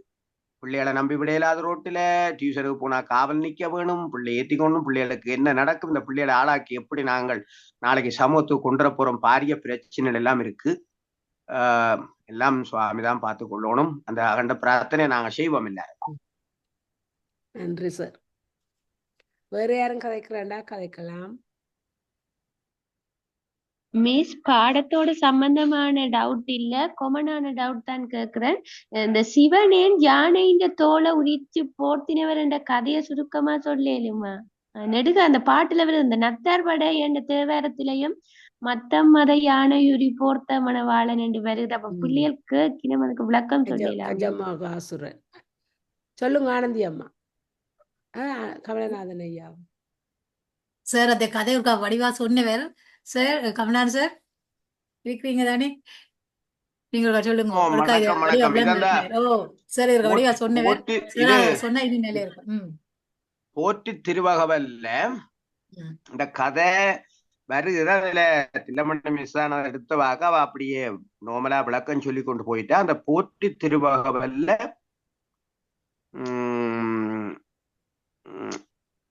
இந்த மற்ற திருவண்ட பகுதி சிலதுல அந்த ஒவ்வொரு விளக்கம் இருக்கு. இப்ப ஏன் சிவபெருமான் பன்றி கொம்பை அணிந்திருக்கிறார், ஏன் ஆமை ஒட்டை அணிஞ்சிருக்கிறார், ஏன் பாம்பை அணிஞ்சிருக்கிறார், ஏன் அக்னியை ஏந்துகிறார், ஏன் முயலகன ஊன்றினார், ஏன் புலிய உரித்து சொன்னார். அப்ப இந்த முன்னொரு காலத்துல இந்த கயாசூரன் என்ற ஒரு அசுரன், அவன் ஞான முகத்தோட தோன்றி சிவபெருமான குறித்து தவம் செய்து மிக வரங்களை பெற்றவர். அந்த கயாசூரன் வந்து இந்த இப்ப உங்களுக்கு தெரியும், ஒவ்வொரு தாருகாவன ரிஷிகள் சிவனை அழிக்கிறதுக்காக என்ன செய்கிறார் என்றால் அபிசார வேள்வி செய்கிறார்கள். அபிசார வேள்வி என்றது இப்ப நாங்க நல்ல நோக்கத்தோடு செய்கிறது நல்ல வேள்வி. நல்ல வேள்வி என்று சொல்லிக்கல சுத்தமான பசுனை, சுத்தமான சமித்துக்கள், சுத்தமான தானிய வகை நவதானியங்கள், நெற்பொறிகள் எல்லாம் போட்டு உலக நன்மைக்காக இந்திரனை மகிழ்வித்து மழையை பெய்விக்கிறது, பூமியை விருத்தி செய்கிறது, தானிய விருத்தி, சௌபாக்கிய விருத்தி, சகல நன்மைக்கும் உலக சுபிட்சத்துக்குமாக செய்கிறது நல்ல யாகம். அந்த எதிர்மாறான பலன் தரும். அதான் நான் முன்பொரு சொல்லி இருக்கிறேன். கந்த புராணத்திலே தகரேறு படலத்திலே உங்களுக்கு தெரியும், நாரதரே உலக நன்மைக்காக யாகம் செய்யக்குள்ள அங்க இருந்த குருக்கள்மார், முனிவர்கள் சில பேர் மந்திரங்களை பிழையா உச்சரதான். நான் அந்த மந்திர அட்சரம் கவனமா பயன்படுத்தவன் இல்லையென்றால் அது எங்களுக்கு எல்லாம் என்னை பொறுத்தவரை இந்த உலகத்திலே இப்போது பல்வேறு பிரச்சனைகள் நடந்து கொண்டிருக்கிறதுக்கு முக்கிய ஒரு காரணம் எங்களுடைய சிவாச்சாரியார்கள் பல பேர் எங்களுக்கெல்லாம் சமஸ்கிருதம் எல்லாருக்கும் தெரியாது என்று கருதி கொண்டு மந்திரங்களே நிறைய பிழை விடுகிறார்கள். அந்த பிழை கட்டாயமாக எதிர்த்தாக்கத்தை செய்யும், தப்பாது. அந்த விளைவை நாங்கள் கண்டே ஆக வேணும். அதுதான் உண்மையான விஷயம். அப்ப முன்னைய காலத்துல அது பல கவனமாயிருப்பார்கள். ஒரு காலத்துல தெல்லிப்பழைய துக்கியம்மன் கோயில தங்கம்மாப்பா குட்டி, அந்த தங்கம்மாப்பா குட்டின்ற கோயில், அந்த துக்கியம்மன் கோயில கொடியேற்ற போறதோ கொடியிறக்கத்துக்கோ இதுக்கோ போனா ஐயர்மாரெல்லாம் நடங்கி கொண்டுதான் போறோம். என்ன காரணம்னா தங்கம்மாப்பா குட்டிக்கு சமஸ்கிருதம் முழுக்களும் தெரியும். நல்ல ஒரு சுலோகம் ஒரு இது பிள்ளை விட்டாலும் மனுஷி அதுல வச்சு கூப்பிட்டு கேட்கும், மேல எப்படி மாத்தி சொன்ன நீங்க. அதாலே ஒரு காலத்துல நடங்கி கொண்டுதான் போவார்கள், பயம். அப்ப அப்படி இப்ப எல்லாரும் இல்லை. அப்ப அந்த மந்திரம் பிழைச்சோன்னு அதனால நாங்கள் கவனமா இருக்கணும். இது ஆதாரத்தோடு நடந்த விவரம். ஆட்டுக்கிடா வந்து பெரிய உங்களுக்கு தெரியும், நான் அதை நீட்டு சொல்லேன். அப்ப அப்படி ஒரு சிக்கலை ஏற்படுத்தும். அதே போல தீமைக்கு செய்கிற யாகம் அபிசார வேள்வி. அபிசார வேள்ளியில இப்ப நாங்கள் சண்டாள ஹோமம் என்று சொல்லி கோயில்ல கும்பாபிஷேகத்துக்கு முதல் ஒன்று செய்வோம். முதல் செய்கிற என்று சொல்லிக்குள்ள நாங்கள் முன்னுக்கு பெரிய ஹோமம் ஒன்னம் போட்டு அது சண்டாள ஹோமம்ண்டா அந்த கோயில்ல இருக்கிற சண்டாளர்கள் பூத பிசாதிகள் அதுகளுக்கு எல்லாம் கொடுக்கறத கொடுத்து கலைச்சு விடுறது. நீங்க காடுகள் குதிரைங்களா போங்க, மக்கள் இங்க வர போறார்கள், அவர்களுக்கு கும்பாபிஷேகத்துக்கு தீங்கள் செய்யக்கூடாது, காடுகளுக்கு கலைச்சு விடுறது சண்டாள ஹோமம். இதே போல அபிசார பள்ளி என்றதுல கூடாத பொருட்கள் சிலதை சொல்லக்கூடாது என்றால் சிலதை சொல்றோம். உதாரணமா அதுல நெய்விடுற மாதிரி வேப்பெண்ணெய் விடுபடும், வேப்பெண்ணெய் போன்ற வெள்ளருக்கு பதிலாக காட்டிற்கு போன்றவை, வேப்பஞ்சுள்ளி, இப்படி சில கூடாத சிக்கலால மற்றது காஞ்சூரை இப்படி சில இருக்குது. அதுகளை போட்டு கூடால யாகம் செய்யக்க அதே அபிசார வெள்ளி என்றோம். அப்ப அபிசார வெள்ளியில இருந்து சிவபெருமானை அழிக்கிறதுக்கு எத்தனையோ இது ஏவினார்கள். அப்ப அப்படி இந்த கஜாசுரன் என்றவன் ஏவுறார்கள். அப்ப அவர் போய்க்குள்ள சிவபெருமான் அவரை அடக்கி அவருடைய அந்த யானத்தோல உதிச்சு முதுகுல போத்து கொண்டார். இதே மாதிரி ஒவ்வொன்றுக்கும் பெரிய பெரிய கதை இருக்கு. உண்மையில அது தனியே நாங்கள் உங்களை சொல்லணும். ஏன் ஆம கொம்ப சூண்டார், ஏன் ஆமை ஓட்ட சூடி இருக்கிறார், ஒவ்வொன்றுக்கும் பெரிய பெரிய வரலாறு இருக்கு. அப்ப அதுகள் நான் சுருக்கமா சொல்லி போட்டு போனா உங்களுக்கு விளங்காது. நான் ஒரு சந்தர்ப்பங்கள் வார நேரம் உங்களுக்கு சொல்லுறேன். இப்ப நேரத்தை கருத்துல கொண்டு இப்ப நேரம் இப்ப 9 மணி ஆகுது. அப்ப நேரத்தை கருத்துல கொண்டு அப்ப இதாலதான் அந்த யானை உரி போர்த்த மத்த மத யானை உரி போர்த்த மணவாளா, அதே மாதிரி பல இடங்கள்ல அது வருது. அப்ப ஒவ்வொன்றுக்கும் ஒவ்வொரு பின்னணி இருக்கு. அப்ப இதுல உண்டு சிலத சிவன் செய்திருக்கிறார், சிலத தன்னுடைய மகன் முருகப்பெருமானை அனுப்பி செய்திருக்கிறார். உதாரணமாக ஆமையோடு சூடினது, பன்றி கொம்பா முறிச்சதுக்கு எல்லாம் அது அதோட முருகன் தொடர்படுகிறார். அதனுடைய வரலாறு சுப்பிரமணிய ஆக்கிரமத்துக்கால வந்து போகுது. அப்போ ஒவ்வொன்றுக்கும் விரிவான வரலாறு உண்டு. அதை மாணிக்காத சுருக்கமாயில சொல்லி கொண்டு போறார். ஆனா நாங்கள் அதை தேடி அறியணும் என்றதான் இருக்கு. அப்ப இந்த அபிசார வேள்வி தான் முக்கியமானது. பிட்சாடனர் வடிவம் எடுக்கிறதுக்கும் அபிசார வேள்வி காரணம் கர விஷயங்கள். அதுல அந்த அபிசார வேள்வி அப்ப அவர்கள் எதிராக செய்கிறார்கள். சிவபெருமான் எல்லாத்தையும் தன்னிலை ஏற்றுக்கொள்கிறார். ஏன் ஏற்கிறார் என்றதை நாங்கள் சிந்திக்கணும். இதுகளை திருப்பி விட்டால் அது பேர்ந்து ஏதோ வகையில ஊருக்குள்ளேயோ உலகத்துக்கையோ நின்று தீங்குகள் சிக்கல்கள் செய்து கொண்டே இருக்கும். அப்ப எல்லாத்தையும் பிடிச்சு தனக்குள்ள மடக்கி வச்சிருப்பார். மடக்கி வச்சு இப்ப உதாரணமா சிலது இப்ப கந்த சட்டி கவசத்துல வருது, நீங்க பார்க்கலாம். காடேறி இரிசி காட்டேரி துன்ப சேனையும் எல்லாத்தையும் முருகன் வந்து அடக்கி விட்டுருவார். அப்ப முருகனுக்கிட்ட அதுகள் ஒண்ணு எல்லாத்தையும் பிடிச்சி அடக்கி வச்சிருவார். அடக்கி வச்சா ஒன்றுமே செய்யாது. அவ்வளவுக்கு ஒரு பெரிய ஒரு வேலையை சிவபெருமான் செய்வார். இப்ப அந்த நஞ்சும் அப்படித்தான். அந்த நஞ்சு வெளிப்பட்ட நஞ்சு திரும்ப பாம்புக்கு போவார். வாசுகி அதை விழுங்காது, வாசுகி போக மேலாது. உங்களுக்கு தெரியும். அப்ப விஞ்ஞானத்தின்படி அதிமிஞ்சிய புரதம் தான் விஷம். விஞ்ஞானம் படிச்சாக்களுக்கு தெரியும். அதிகூடிய புரதம் நீண்ட காலம் சேமிச்சு வைக்கப்பட்ட அதுதான் விஷம். அப்ப அது திரும்ப எடுக்க இயலாது. முந்தின மாதத்துல காயகல்பம் சித்தர்கள் செய்தார்கள். அது ஒரு நல்ல ஒரு மூலிகை ஒன்று இருக்கு, எனக்கு திருநியாம அந்த அதை காஞ்சூர் என்ற விதையை எடுத்து ஒரு ஒரு சின்ன துளி மாதிரி கணக்கு எடுத்தா ஆள் முடிஞ்சிடும். ஒரு சின்ன கொஞ்சம் கொஞ்சமா எடுத்து வெத்தில வாக்கோட சேர்த்து சாப்பிடுறது. அப்படியே கொஞ்சம் கொஞ்சமா கூட்டி கூட்டி கூட்டி ஒரு புளியங்கொட்டை அளவு காஞ்சூரிய விதையை சாப்பிட்ட உடனே எந்த பாம்பு கடிச்சாலும் அந்த விஷம் அவருக்கு ஒன்றும் செய்யாது. இது சித்தர்களுடைய வாகனத்திலே இருக்கு. அப்ப அது ஒரு சின்ன ஒரு ஊசிமுனியால கொஞ்சம் கொஞ்சம் தான் வெத்திலையோட பாக்கூட செய்து சப்புறதா விளையாட்டு. விஷகடி வைத்தியர்கள் முந்தின காலத்துல அதை செய்து அவைய பாம்பெல்லாம் கையால பிடிப்பினும் ஒன்றும் செய்யா, விஷம் கடிச்சாலும் ஏறாது. அந்த அந்த விஷத்துக்கு பேலன்ஸ் பண்றமா. இப்ப சிவபெருமான் அதை விட்டிருந்தா அது காலங்காலமா உலகத்துக்கு தீங்கி செய்து கொண்டே இருக்கும். அப்ப தனக்குள்ளே அடக்கிட்டார். அதே மாதிரிதான் இந்த வேலைகளையும் அவர் ஒண்ணு செய்தார். ஒவ்வொன்றுக்கு பின்னணியிலே மிக மிக பெரிய வரலாறுகள் இருக்கு. அப்ப சிலதை முருகப்பெருமானை அனுப்பி செய்தார், சிலதை தானே செய்தார். அதெல்லாம் சிவனுடைய திருவிளையாடல்கள். அவர் மற்றது விருப்பு வெறுப்பு இல்லாதவர் என்றதை காட்டுறதுக்கு எல்லாத்தையும் தனக்குள்ளே அடக்கி வச்சிருக்கார். அப்ப நாங்க இன்னொரு சந்தர்ப்பம் உங்களுக்கு வரையக்குள்ள நான் மற்ற வரலாறுகளை நான் வாய்ப்பு வரைக்க சொல்லுறேன்.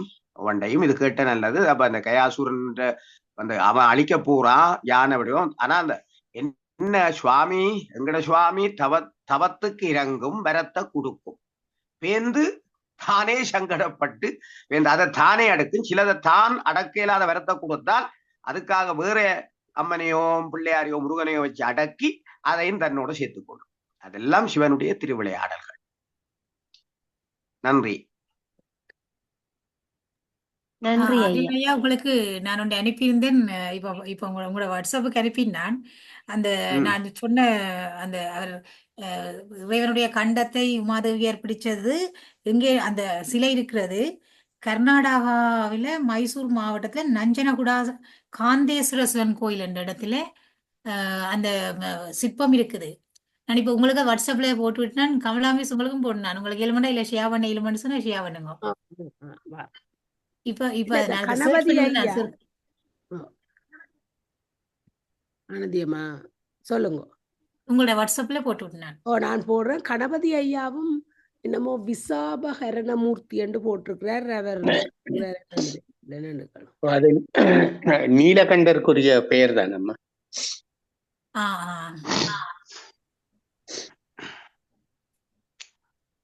அதே இந்த சிவமகா வடமொழியில சிவமகா புராணம் இருக்கு.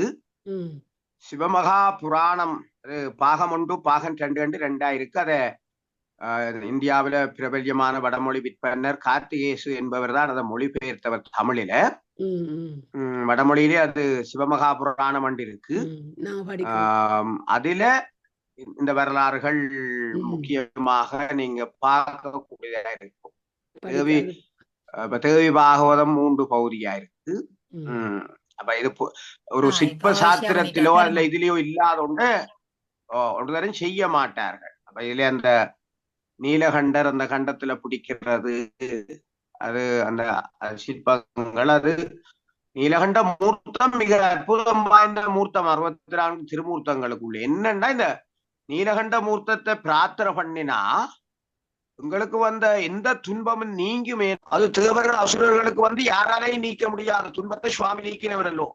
அசுரர்களையும் காப்பாற்ற மட்டும் இல்லை, அப்ப நல்லவர்களை மட்டும் இல்ல தீயவர்களையும் அந்த நேரத்துல காப்பாற்றி இருக்கிறார் சிவன்.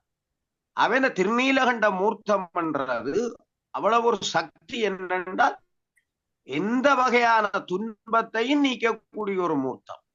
அதனாலதான் அதை அதிகமானவர்கள் நீங்க பார்த்தா தெரியும், முன்னோர்கள் அந்த 64 மூர்த்தங்களில் இந்த மூர்த்தத்தை பெரிய அளவிலே அவர்கள் பல பேர் நாயன்மார்களும் சரி பல பேரும் அதை முதன்மைப்படுத்தினார்.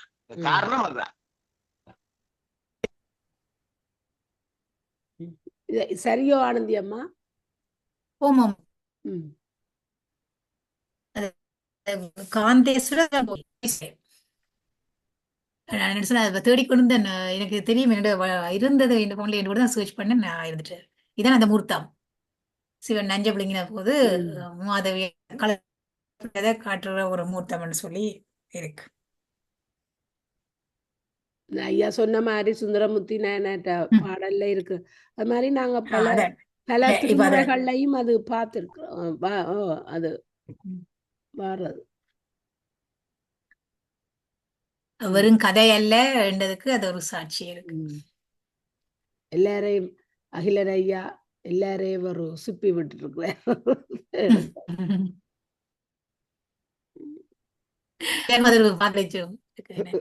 சில விஷயங்கள் அரிதான விஷயங்கள் தானே இப்ப இருந்து பண்ணாலும் அது சேவ் பண்ணி வச்சுதான். வேற யாராவது கதைக்க விரும்பினா புஷ்பகாந்தி அம்மா கதையுங்கோ. புஷ்பாந்தி அம்மா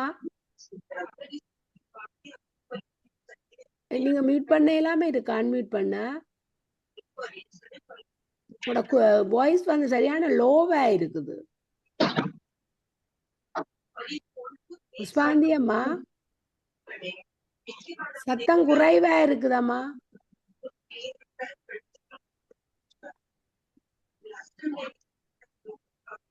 கதைக்கிறதுக்கு ஹேண்ட் ரைஸ் பண்ணி இருக்கிறா.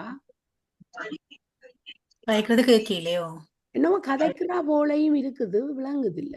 கதைக்கிறா ஆனா கீழே லோவ.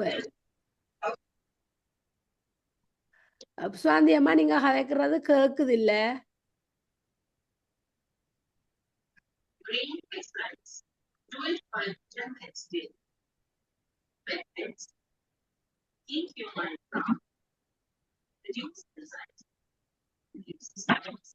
அன்மியூட் பண்ணுங்க சுவாந்தி அம்மா.